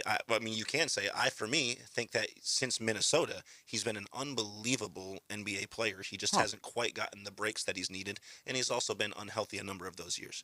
So you see him in a full season right now, completely healthy, playing the minutes he deserves to play. He's an all-star, and he's going to continue to be that way so long as he stays healthy. I think for me, I think it's definitely been a full year process. Right, it's been an emergence over the year. He didn't make the All-Star game. I don't think that he was that guy at Minnesota, though. Expected to be, but I think that once you get into get onto a team with championship mindset guys who've done it before, guys who know what it takes to be a role player, guys who knows what it takes for Steph. I'm gonna give you the shots. We're gonna work on, you know what I mean? Like, let's get you into the game. Same thing with like Jordan Poole. I think that one of the biggest things is just what Steve Kerr can do with a team, man. Even Looney, you see him coming out there playing unbelievable the other night. He had never scored 20 points in a game since like one of his earlier games at UCLA. In college. Yeah. Right. That's insane. And that just goes to show that when the team plays in the mindset of a team, anybody can be spectacular. Yeah. And that happens very, very frequently in Golden State. You've seen it all the way back to before Kevin Durant came to the team, and they were having small guys, like not necessarily small guys, don't get me wrong, but a lesser named guy, a sixth man of the year like Andre Iguodala having 35-point triple doubles. You know what I mean? You just don't expect things like out of them. You expect to see highlights of him blocking people. Yes, absolutely. But when you see somebody like Andre, a sixth man of the year, coming up with triple doubles, and you still see Steve Kerr creating those same things happening with guys like Looney, it just goes to show how unbelievable a coach he really is. Yeah, man, that is underrated sometimes. You know what I mean? With all that they've done. As he was a player. Yeah, definitely an underrated player. Can the Heat or the Celtics, do you believe, I know that the answer is, of course, not just the Celtics or the Heat, because anytime that you get in a series, you never know what's going to happen. But the way that the Golden State Warriors are looking right now, do you think that the Heat or the Celtics can keep up with them? If so, which team, and I know that there's going to be a little bit biased in this answer, but which team gives the better matchup to Golden State? Like, who would give them a tougher time? Well, I mean, like you said, there is bias, of course. But it only sounds biased because, right. My bias, he comes with statistics, right? Statistically, we're the best shooting percentage team left in the playoffs right now. We're shooting better than anybody else in the playoffs, including this horrible game that we just had 2 nights ago. So even with that, I would say we would match up best with them. Not only that, but we're also the number 1 defense remaining. So and absolutely, they're number 2. The Celtics. But of course, either team that makes it from the Eastern Conference is going to match up very well with Golden State, because Golden State hasn't had to play any teams that have defensive capabilities that the both number 1 and number 2, not only in the Eastern Conference, but in all of basketball teams, in the Heat and Celtics and their defense this year have just been unbelievable. And you've seen it in both cases, in Miami and in Boston, both of these teams just playing unbelievable for a number of runs. Yeah. Man, so I think that's why I'm so in love with this Heat-Celtics series, just because I've been saying I really do think that this is going to go to 7. It's so much fun watching these guys play defense. I think that the Heat are going to pull the series out some way, somehow. I think that the Celtics are the better team when it comes to through and through depth. You said it yourself. The best duo left in the playoffs, you would have to imagine, would be Tatum and Brown. Right. I say best duo and best trio. If you add Horford Smart. in there, it's been played unbelievable. Smart is an unbelievable defender. But he's not a great overall basketball player. He's had one good offensive showing so far in all of the playoffs. Yeah. And that was the night I think he hit 24. Oh, yeah. 6 or 7 3-pointers. Yeah. And that's really not an exceptional game, right? You've seen Clay do that in a single period. You've seen multiple players do that, in a single period. So, I think that the Celtics are primed to have the opportunity to win in 7. I just don't, like I said, I don't think that it's going to happen. They're not finishing games at the end like you need to, and that's the most important thing. You can have all the statistics in the world. If the one category that the statistics that the Miami Heat have over us are wins, that's the ones that matter, right? Yep. Hey, great points there. Let's take a few more minutes here on some NBA playoffs. What would you like to see the Mavericks do or add in the offseason for next year? Well, I mean, I think they have some draft opportunity. That's going to be big. This is a great class right here. It's just, what do you want to do? Are you going to move up and try to grab somebody in the top 3, 4, 5? Because there are 5 players, I'd say, that are coming out that have a great opportunity to really do something. I think if we had the opportunity, if I were a Dallas fan, but if Dallas has the opportunity or takes the chance to move up to the top 3, those 3 players that they have up top are really exceptional, possible game-changing players. I'd really enjoy seeing a Paolo Banchero come out and play right now with Luka. I think that would be a great tandem. Very exciting. They're very young. They're very athletic. They're fast. I think that'd be very interesting. Whether or not they make a huge move like that for a rookie, it's risky. They may jump right into the free agency world and grab somebody up. I'd have to look, but I think there's a number of good names coming up this year. Well, Jalen Brunson's going to be a free agent at the end of the year. So right, and unfortunately for them, he's really showed up after 70 games of the season. He's played great the last 12 games of the regular season and all of the playoff stretch. He's played fantastic. So he's going to command a bigger check next year that I don't think Dallas is ready will be willing to pay. Yeah, willing to pay, not necessarily ready for. I heard someone pose that DeAndre Ayton is not necessarily happy there in Phoenix right now. If that's true or not, I have no idea. But what they wanted out of Porzingis, you don't necessarily have the 3-point shooting with DeAndre Ayton, but could that move work if they got the trade details ironed out? Would that take them to the next level, having a guy like DeAndre Ayton, or are we needing a wing player? I think DeAndre is probably one of the greater defenders of big men right now. Mm-hmm. He would definitely need some work in scoring, and I just wonder, and I really think that the big issue for him over there was the fact that he wanted that max contract. They weren't willing to give it to him just yet, and so if he commands the same thing in trying to go to a team like Dallas, while you still need work, I just find it unlikely that they're going to make that decision. I think that he would be a beneficial player for them. I think his athleticism as a guy his size is almost unmatched. It's just his skill level when it comes to offense is lacking.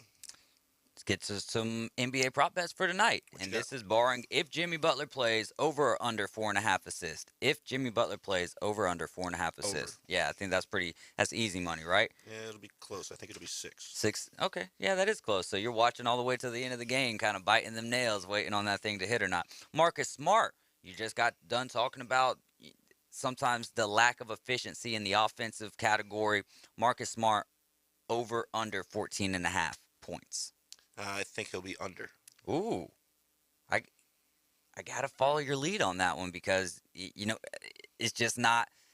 What's the average? About 8 to 10, somewhere around in that area. So to ask him to come out and do 4 to get 6 more to get 6 more points could be tough. So I'll go with you on the under for 14.5 points for Marcus Smart, and then the last one. 12.1 is what he averages. Oh, okay, all right. So he just needs a bucket. That's right where I put him tonight. Will be 12 points. I think he'll top his average of 6 assists a game. I think he'll jump that up to 8 or 9. He'll try to be more of a leader on the court tonight, and I think he'll be really trying to get the ball to Tatum and make sure Tatum really does what he does after a loss. Right, State Chris says, if I was Ayton, I'd be upset that I play in the 2020s and not the 1990s. I mean, for real, because you can't help that, but he's a big, strong, aggressive player, mm-hmm. and they don't favor those people nowadays. They want the skill players. They want the shooters. They want people shooting from 47 feet. Last one that we got here, Jaylen Brown over under 2.5 turnovers. Oh, it'll be over. Over? He's a very aggressive player, and unfortunately, what comes with that is turnovers. All right, I'll go with the under on that, just being nice and keeping it a little different between ourselves. We're gonna take a quick break. Listen to ESPN Northwest Florida on 104.3 or the fantastic ESPN Northwest Florida app.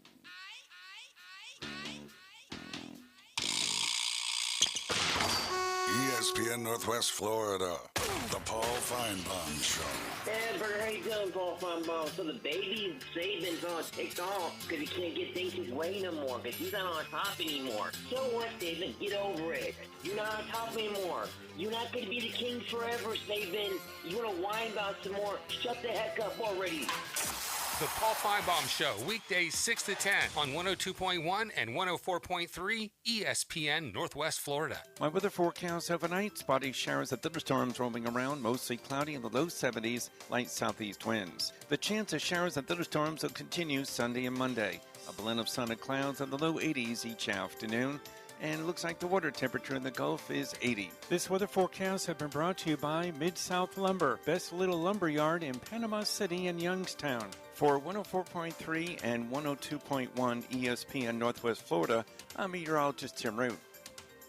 What's up, everybody? David Pollock here with Barbaritos. Did you know that Barbaritos has 35 farm fresh ingredients?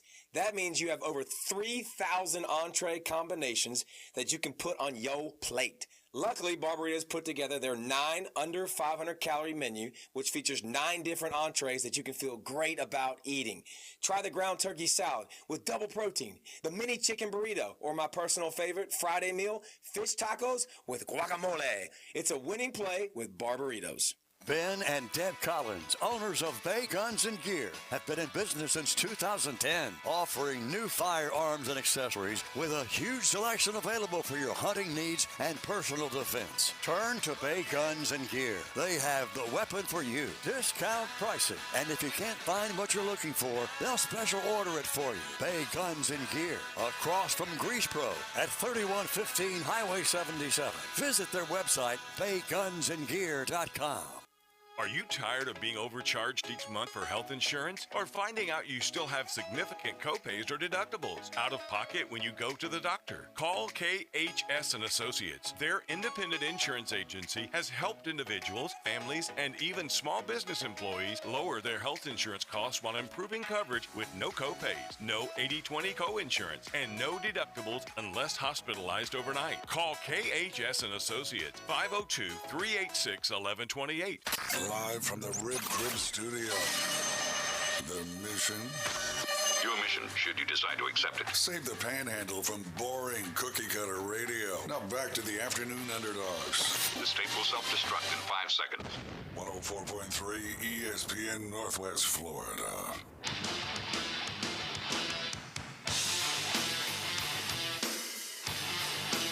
Welcome back into the Rib Crib Radio Room. We've got the Atlanta Braves tonight taking on the Philadelphia Phillies in Truist Park. Coverage starts at 6 o'clock. First pitch at 6:20 this evening. Can't wait for it. Tucker Davidson on the hill for the Atlanta Braves. You can also listen to Braves Baseball on 104.3 and the ESPN Northwest Florida app. What Atlanta Braves pitcher got his first career win last week versus the Brewers? Little hint today of who the pitcher is. So get into the app right now. Answer the question. You guys got it. Let's get into some NFL here. Brian Daboll, who's the new coach for the New York Giants. He was the OC, offensive coordinator there for the Buffalo Bills. Right.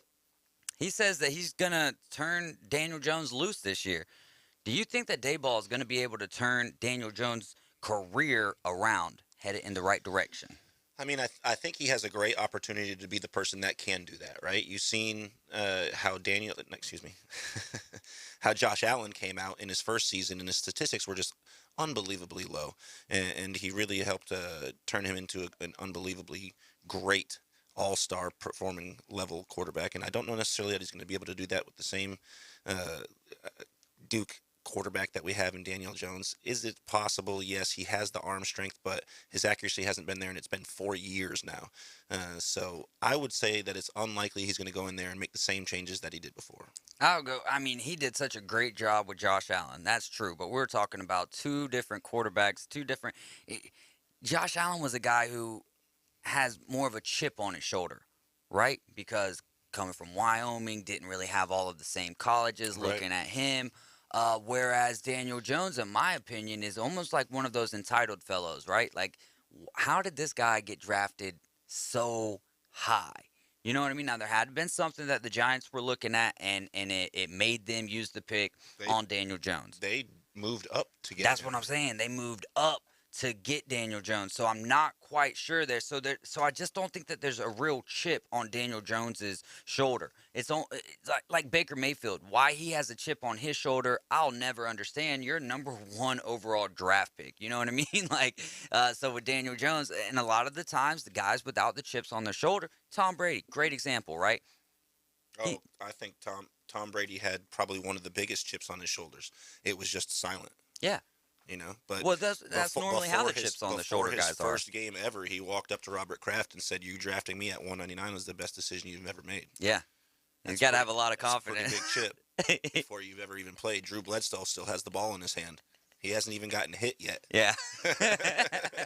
So, yeah, I mean, I agree with you though. It's important. Future teller, man. Future teller. Give me all right.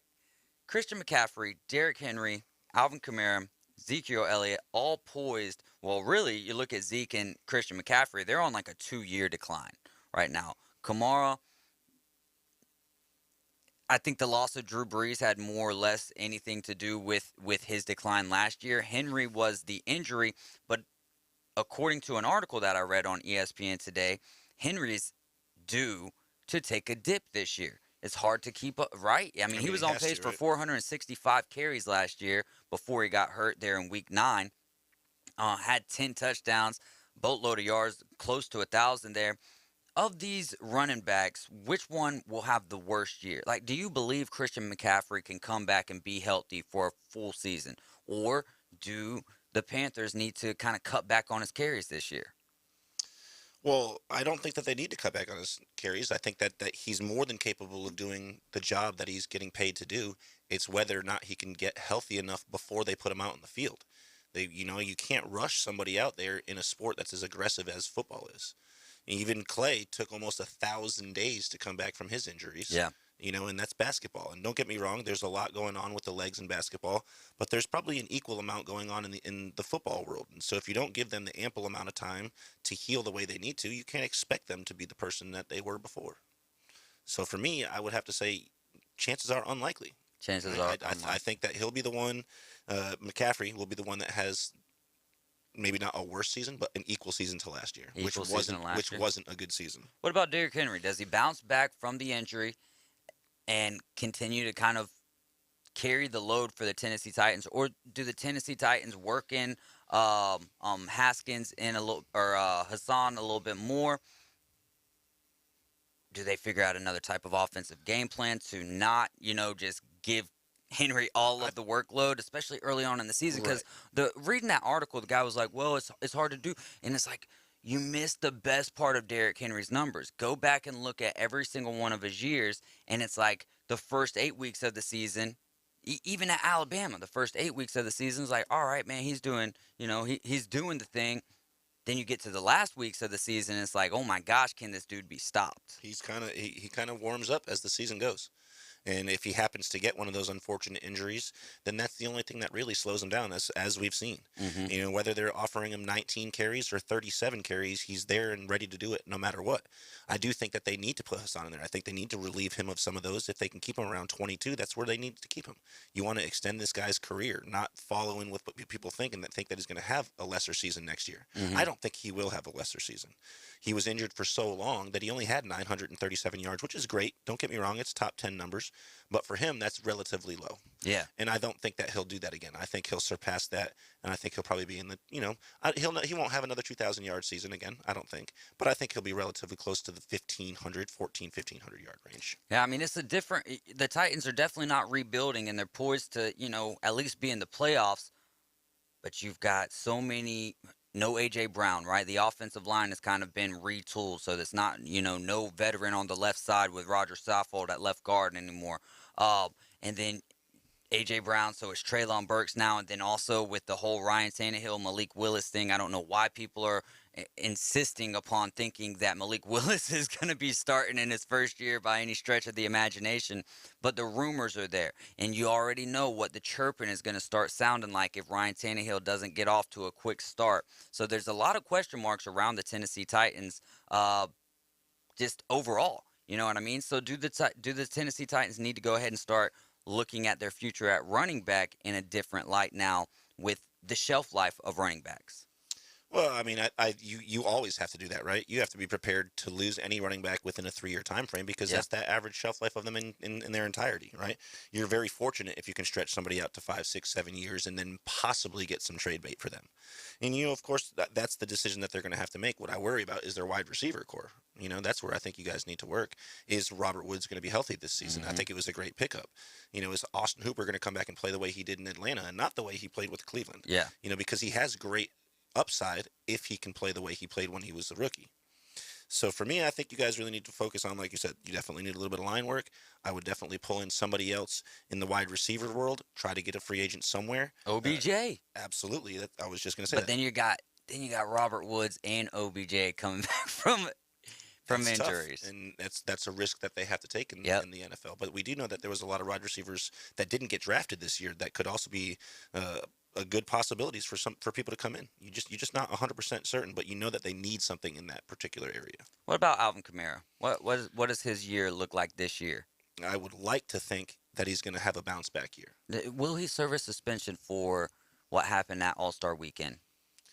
I don't know. That's tough to say. It's surprising that they haven't already ruled on that, figured something out. We're months out now. What's going on here? Let's figure the situation out and let's everybody have an answer so we can move forward, right? Mm-hmm. We're only a couple weeks away from getting really, into the season. We're right there. It's summertime. Yeah. Let's go. Give us some answers. Surprising me. What do you think about that Kamara situation? I mean, you watch the video and it's like, how wouldn't he be suspended at some point? But then also, it could be one of those situations because there were so many people involved outside of just Kamara that money can fix that situation. Right. You know what I mean? I think that's going to be one of those ones that money fixes it. But if he broke the conduct policy, they can still suspend him for that. So it's tough. I think that the NFL right now has bigger fish to fry in that department, if that makes sense. With Deshaun Watson, there so many things kind of swirling around that's becoming a tornado. That situation is. So I wonder if the NFL has got their mind and eyes on that rather than what's going on with Kamara. But at the end of the day, they've got to make a decision. Like you said, if I'm the Saints, I'm going to the office. Like, what are we going to do here? You know what I mean? We've got to have answers, because what are we going to do if we're missing Kamara for the first 4 games? I mean, Jameis Winston needs a guy like Kamara in his backfield. He needs to be able to swing the ball out and hopefully not throw it 10 feet over his head. You know what I mean? What about Ezekiel Elliott? Bounce back year for Zeke, up or down? Where are we going with Zeke? I think he bounced back last year and had a relatively decent season. I believe he just broke the 1,000-yard but Tony mark. His expectations are, of course, higher than they are. But when you find an even balance with an additional running back, it's a very rare situation. And Tony Pollard came out and played great last year. So why overwork Ezekiel Elliott? No, not only physically but mentally. Why keep him relaxed? Keep him in the mindset where we're going to keep you around longer. That's why we're paying you this money. That's why we're making you the number 1 running back. And if you have a successful secondary, you utilize that. You don't not utilize it just because the other name is bigger, right? You do what's best for the team. And what's best for the team is keeping those guys around a little bit. Yeah, Tony Pollard came with the explosiveness last year. And you're right, though. That's such a great point. Like, say Hassan Haskins comes out and is playing, when he's spelling for Derrick Henry, he's playing really good football. Well, then you got to think about if you're variable. If we're, like let's same way that I talk about with Julio Jones and D-Hop, and not to the same exact extent, but the longer those guys are, kept off of the field, the healthier they're only going to get healthier, really, and stronger in a sense. So if you're not utilizing those guys till week 10, week 11 of the season, and giving them enough time to kind of get their feet under them before the playoffs, you could be looking at something extremely dangerous. But I do think that Zeke is just kind of poised to go down compared to where we have Zeke rated. We'll see what the PCL looks like. No doubt about it. We're going to take a quick timeout. We'll be right back. ESPN Northwest Florida. It's the Dan Patrick Show. Jimbo Fisher's like, wait, what do you say? What do you say? But when you go back and then you say, why don't you check his background? Where Nick Saban was like, dang, dude, I was just trying to say we should do it like you do. All Nick Saban needed to do was just add a couple more words. We need to do what Texas A&M is doing. The Dan Patrick Show. Dan Patrick. Weekday mornings 9 to 11 on ESPN Northwest Florida. Hi, folks. It's Tracy with Tracy's Fine Jewelry. Did you know that we have a master jeweler right here in the store? That's right. He has over 30 years experience in the art of repairing jewelry. Most repairs are done within 2 business days, so don't send your jewelry off for 6 weeks. Bring it to us at Tracy's Fine Jewelry. We size rings and solder chains. We can reset your diamond into new settings and even custom design. You'll get your jewelry back quickly and looking as good as new. Tracy's Fine Jewelry, Bay County's trusted jeweler for over 45 years. Hi, I'm Bobby Lightgis with another Car Clinic Minute. A Ragtop Day is my favorite road trip tune. But before you put your convertible top down, you should know how to keep it up. When I come back, I'll give you the buzz. The Car Clinic Minute. It's Bobby Lightgis Car Clinic, brought to you locally by Hewitt Tire and Auto. Call 850-769-7323. Your certified AAA service center and hometown towing. Visit them online at HewittTire.com. On Airport Road in Panama City. That's 850-769-7323. Hewitt Tire and Auto Center and hometown towing. Roger Maharis did it on Route 66, and Jimmy Buffett perfected it on A1A. I'm talking about cruising with the top down, the perfect summer sport. For a major league convertible top, bathe it with car wash, never detergent. Use a soft cloth or sponge, except for plastic rear windows. They're so pliable that even a sponge will scratch. And save your elbow grease for your car. Waxing vinyl will dry it out. Instead, use a vinyl protectant. Now you're ready for championship cruising. I'm Bobby Likas. Like us, you'll love us. Live from the Rib Crib Studio. Doing what other stations can't. The Afternoon Underdogs is live and local. 850-215-6290. Always be sure to listen for the dial tone. 104.3 ESPN Northwest Florida.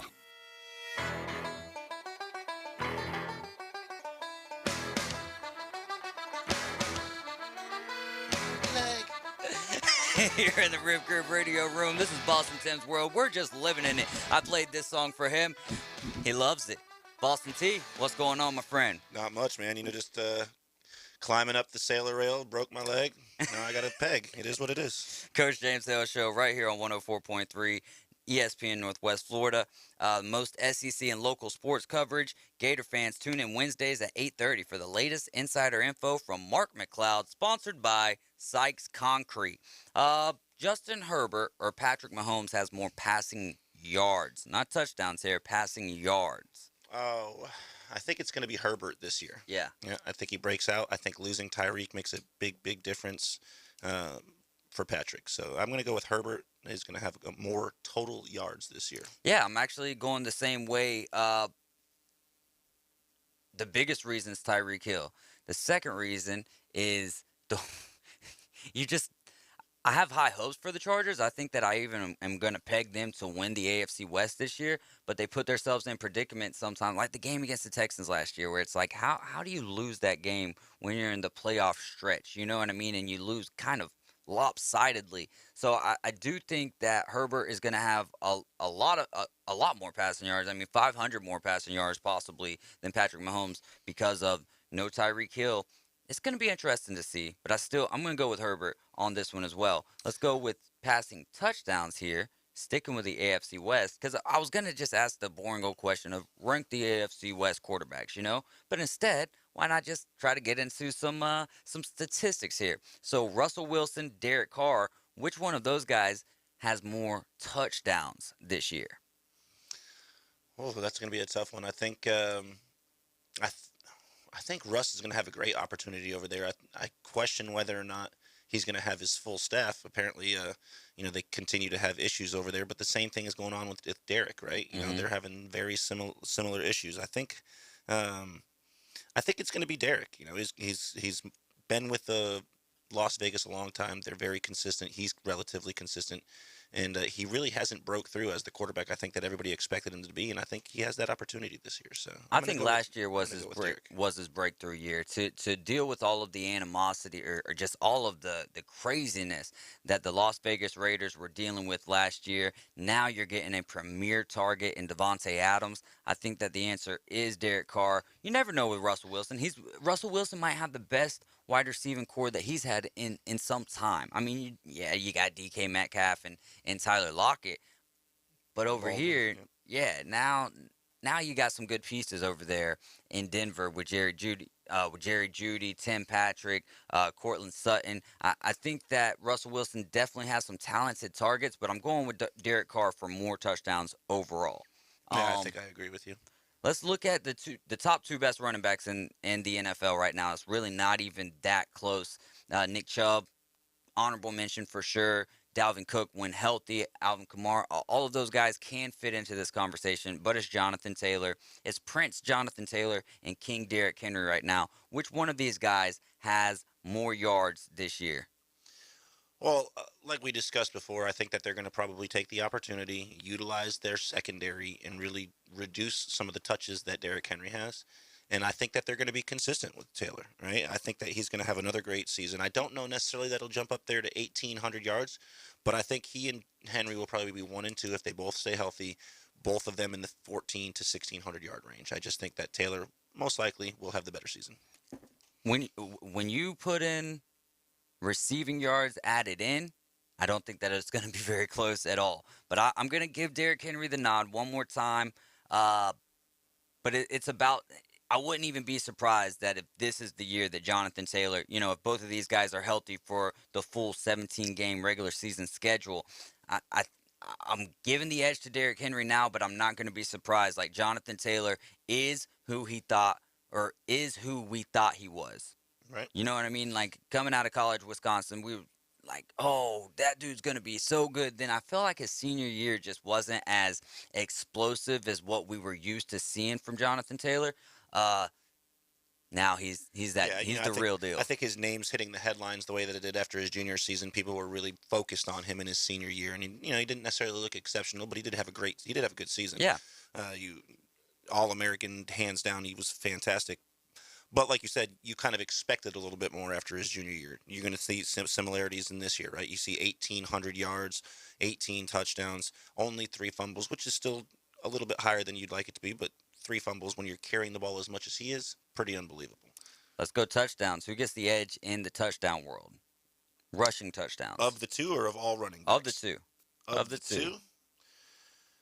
That's a tough one. If we get a full season, I mean, Derek, I would think. Yeah. Right? They pound the ball with him in the red zone, and I think that they'll continue to do that no matter what. Yeah, I think if you were to add receiving touchdowns and rushing touchdowns, Jonathan Taylor would have a little bit better of a chance. Agreed.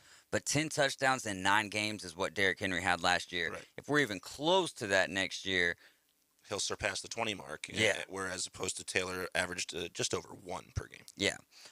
Receptions, that one's easy, right? Jonathan Taylor. Even though Derrick Henry was on his way last year to having one of his best receiving years in his career, but it just didn't work out that way. But Jonathan Taylor is that dude when it comes to that. Yeah, he's been a great emergence in the NFL world. Christian Watson or Treylon Burks, more receiving yards. I was trying to keep, not just take, because like you take Chris Olave. Well, who knows if he's actually going to be the number 1 guy? You got to think that Christian Watson will be the number, or Aaron Rodgers is going to groom him to be the number 1 guy. And kind of a similar situation there with Treylon Burks and Ryan Tannehill. So which one of these guys do you think is going to have more receiving yards at the end of the year? I mean, I think that is going to be Treylon Burks, right? Tennessee's going to probably pass the ball a little bit more around, right? Whereas I think having Michael come back fully healthy to the Saints, he's going to get a lot more attention and a lot less spreading the ball around in New Orleans. So for me, I think Treylon's probably going to have the opportunity to have more yards at the end of the season. Yeah, for me, I'm actually going to go Christian Watson because I do believe Aaron Rodgers is out of it's either the Aaron Jones show or Allen Lazard. You know what I mean? So if Christian Watson has got anything close to what the mock drafters had him set up to be. I did not watch it. I can't tell you if I watched a single catch of North Dakota State. You know what I mean? But Aaron Rodgers is one of those quarterbacks. You know what? Like, who would have expected Devontae Adams to become what Devontae Adams became? Right. So same situation here with Christian Watson. And good on them for doing what they did, the Green Bay Packers in the draft. For doing what they did defensively and getting the 2 studs from Georgia and then still getting the guy that they really had pegged to get late in the first round as their wide receiver. And he's a strong wide receiver. We just, you have to question the amount of drops that he had in college and whether or not that's going to transfer over into the NFL because you just can't have those in the big game, right? Yep. When you play any other team in the NFL, every team that you're playing is a college-level all-star team. It's beyond that. If you're playing the Jets, it's going to be better than any all-star team in college. So if you're having drops in the lower levels, you're going to still, transition and have that same issue when you come to the NFL. I question that, especially when you have somebody who throws the ball the way that Aaron does. That's some great stuff, man. We're going to take another timeout. When we get back, it's time for the High School Spotlight. Listen to ESPN Northwest Florida on 104.3 or 102.1 in the Mariana area. Also on the ESPN Northwest Florida app.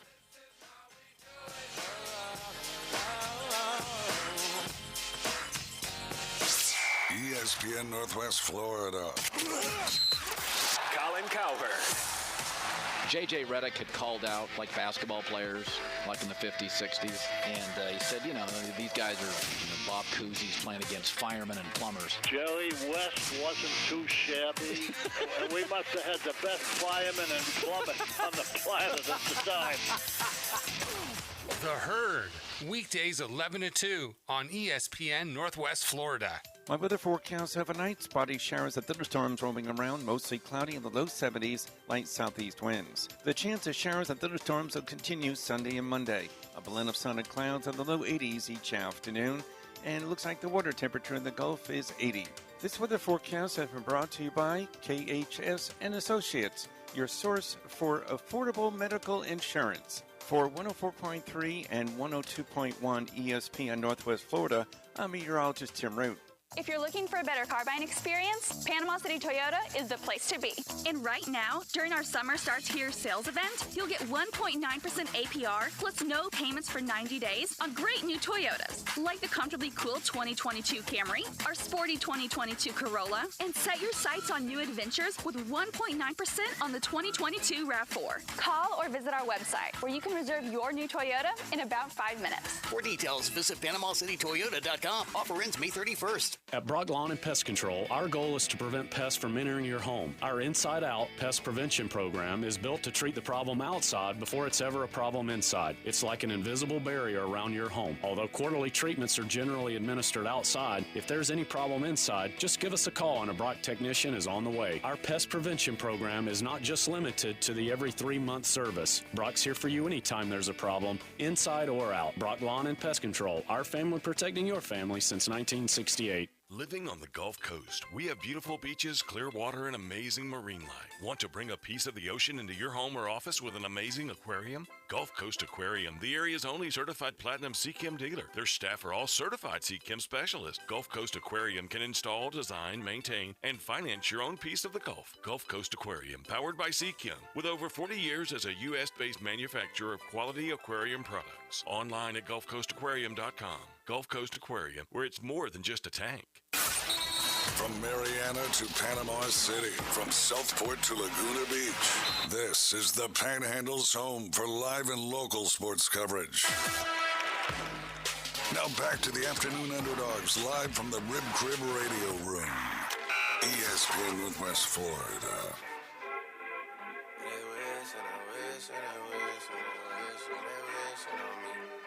Welcome back. This is the Rib Crib Radio Room, and you're listening to 104.3 ESPN Northwest Florida. Big shout out to Boston Tim for doing Mondays with me, man. Always fun to be able to talk some basketball. Can't wait for NFL to start. Oh, yeah, baby. Oh, man. Big show tomorrow from 4:15 to 5 tomorrow. I've got Justin Gilman and Jay Chapman. So tomorrow from 4:15 to 5 is just going to be all baseball. Bay County legends, Justin Gilman, Jay Chapman. That's going to be a lot of fun. So make sure y'all are tuned in from 4 to 5. And then after that, we'll get into, what's happening in the sports world. I really wanted, we ran out of time talking about NFL and stuff today. I really wanted to dive into the Women College World Series. They just wrapped up the regionals. Mississippi State had an epic win over Florida State, 4-3 there to advance to the Super Regional. So you're down to your 16 teams, man, and we're going to whittle it down to 8. So at some point in time this week, we'll be getting into it one more time. Right. We have until the 26th, until Thursday, till they start the next round of games. So we've got a couple days really to get into it, guys. Tonka Truck, though, one more time, tell us a little bit about the Tonka Truck and where you were at this weekend. Absolutely. So we went to the Tri-State Park, which is a dirt raceway that they have up in Clarksville, Florida. It's a really quick drive up 231. You only go about 15 miles up and then about 10 miles to the west, and you're there 35 minutes or so. It's a great little area. They have, like I said, a nice dirt track with a mud bog in the middle of it. And then they also have an area they call the play pit or playhouse, which is, like 8 acres that's just wide open with a dirt track and mud and just spots you can hit jumps and ramps and things like that. And it's just a great time. And we met Ryan Phillips up there from Bay Handyman Services this past weekend, and his wife Teresa and their race team. The guys were awesome. We met Michael, Kevin, and Reggie were the 3 guys that work on the motor in the car for the truck for them. The Tonka truck is an unbelievable machine. They run open cut tires on it. He just replaced the tires, like $4,000 for the tires, and they actually take them and send them off to Tampa to get them shaved down so that they run a little bit smoother and lose a little bit of the weight on it. Everything's about the weight and balance in the truck. They run a 504 big block in it with over 1,000 horsepowers. And it's, like I said, it's unbelievable. Like in our regular car, we run 87 octane. Some people might run 93 if you have a nicer luxury car or a big SUV. an airplane runs 100 octane. They run 118 octane in their truck. He's got like a 1 gallon tank. Everything is about the weight and distribution and things like that. And it's an unbelievable time up there. I've never been mud bogging. I never rode a 4-wheeler or been in any racetracks. So that was your first time. That's why you were saying all of that was awesome for me. And you didn't end up coming home with a 4-wheeler? No, but I think we've picked something out. I think we might go side by side. Oh, there you go, man. That is awesome. North Bay Haven, their athletic director, Dustin Rinspees, has stepped down as the Buccaneers' head baseball coach, and that's going to make it to where the assistant coach, Cody Chismar, is going to step into the head coaching position. Congratulations to Cody Chismar.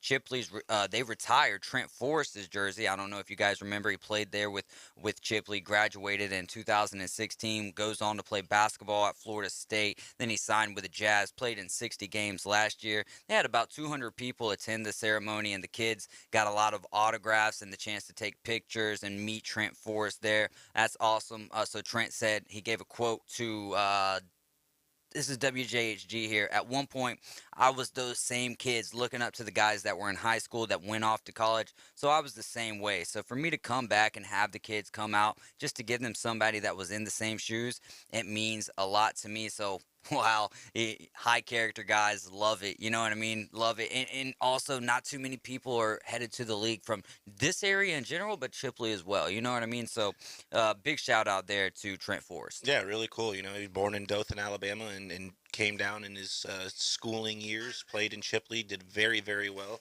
Like you said, went Division I, played very well for Florida State.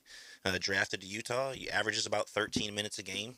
Not a huge scorer, but the fact that he made it, especially as a guy that's only, I think he's 6'3". Yeah. He's a smaller guy for the NBA. So just to see that he made it, it's just like Steph Curry. It goes to show that just about anybody can do it if they put their mind to it. It's even closer it hits home closer than what Steph Curry does because, first off, Steph Curry, smaller in stature, 6'3", like you said, but he was almost groomed for this. Absolutely. He was. Yeah. He was 100%. Yeah, right. So yeah, that's all he's ever known. And but don't get me wrong, when you saw him at Davidson, did anyone really think like this dude is going to be the best shooter in NBA history? No, and I don't think anybody, you can ever proclaim that that's what you thought that early on in his career because he's playing for such a small school and his numbers were not specifically exceptional. They were good. He was a good shooter. His 3-point percentage was high. But he wasn't putting up the numbers he did when he finally made it to the pros. Dude, his story in and of itself is amazing. Yeah. Steph Curry, I mean, golly, Bluntstown Spring Jamboree, they take on Port St. Joe in a football jamboree this past Friday night. They've got a new coach in Greg Jordan, who was Bluntstown's head coach from 2006 to 2017. He had Bluntstown with 120 wins, 42 losses over that time period. So they took each other on in a jamboree game, man. You know what that means. We're getting just a little bit closer. Couple of crazy stats here. Corner. Yeah, a couple of crazy stats here. The Mavericks have lost 4 straight playoff games, and this is something that you said earlier. But they've lost 4 straight playoff games when Luka scored 40-plus points. That's tied for the longest losing streak by a player scoring 40-plus points in NBA playoff history, along with Rick Barry back in 67 through 77. Old granny free throws. Old granny free throws, yeah. Steph, man, he's had his 7th 30-point game of the playoffs. MJ, LeBron James, only players with that many 30-point games in a single postseason at age 34 or older. MJ and LeBron both won final MVP in the seasons that they did this. And I think it's a good possibility that Steph could have the exact same honors after the end of the season. Justin Thomas. Go ahead, and we've only got about 3 minutes, so tell me everything that you would like to talk about here with the Justin Thomas situation, winning the PGA Championship yesterday. Well, I mean, of course, it would be absolutely amazing if we had an old school to fill us in right here because his details and specifics are so wonderful. But we can briefly just discuss what happened, right? It was an unbelievable tournament. We had some guys jump out early. Will Zalatoris playing very well. 9 under after 2 rounds. Fell apart in the 3rd round. fought back in the fourth round, but unfortunately, even though he brought it with Justin Thomas to some overtime, couple holes there. That was awesome. He didn't First have off, he didn't have the opportunity to take over the one-time champion, now two-time PGA champion in Justin Thomas, who kind of just slowly made his way up the charts. Never had an exceptional day or a poor day. Just slowly made it up, and he and both Will Zalatoris were very fortunate that Pereira had that double bogey on 18. You know, how you have such an unbelievable day and then just unravels on one hole on the green, and you missed the playoff. Well, it didn't unravel there. It unraveled when he brought driver out. But then he also missed the bogey putt. He had the opportunity to still play for the playoff from only 4.5 feet and missed it with the equal length putt to have to putt for double bogey. Well, and a lot of people are up in arms because if in the aggregate playoff you had Justin Thomas use, I believe, 3 or 5 wood, but he hit it on the green. And so everybody's like, why is Pereira using driver right here? Well, he did it every day before, too. So, because why would you change what you're doing? Exactly. So he just hit a little bit of a hook. It was definitely an awkward swing. There's no doubt about that. But that is the beauty of the game of golf and how quick it can humble 100%. you. Because no matter what the other person's doing, it doesn't really matter. It's what you're doing. You're playing against yourself until the very last putt of the day. And you got to feel for Zalatoris because you had Ryan Mulvey, who was really pulling for him to win after hitting a pitch off of the cart path. And the thing is Zalatoris was playing hot golf. I know. I had him at 35-1 too before. But JT was playing the hottest golf of the day, and that's what matters the most, man.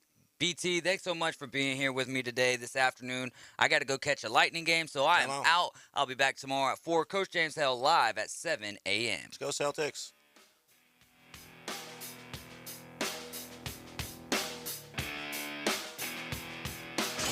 ESPN Northwest Florida. Here's what's happening. We are proud to partner with the Panama City Beach Chamber for the 2nd annual Jam on the Coast 5K, presented by Visit Panama City Beach. Okay, runners, the race begins and ends in Frank Brown Park, after party at Texas Roadhouse with free food and beer. Plus, all 5K runners will receive a short sleeve shirt, and all finishers get a medal. The start-finish line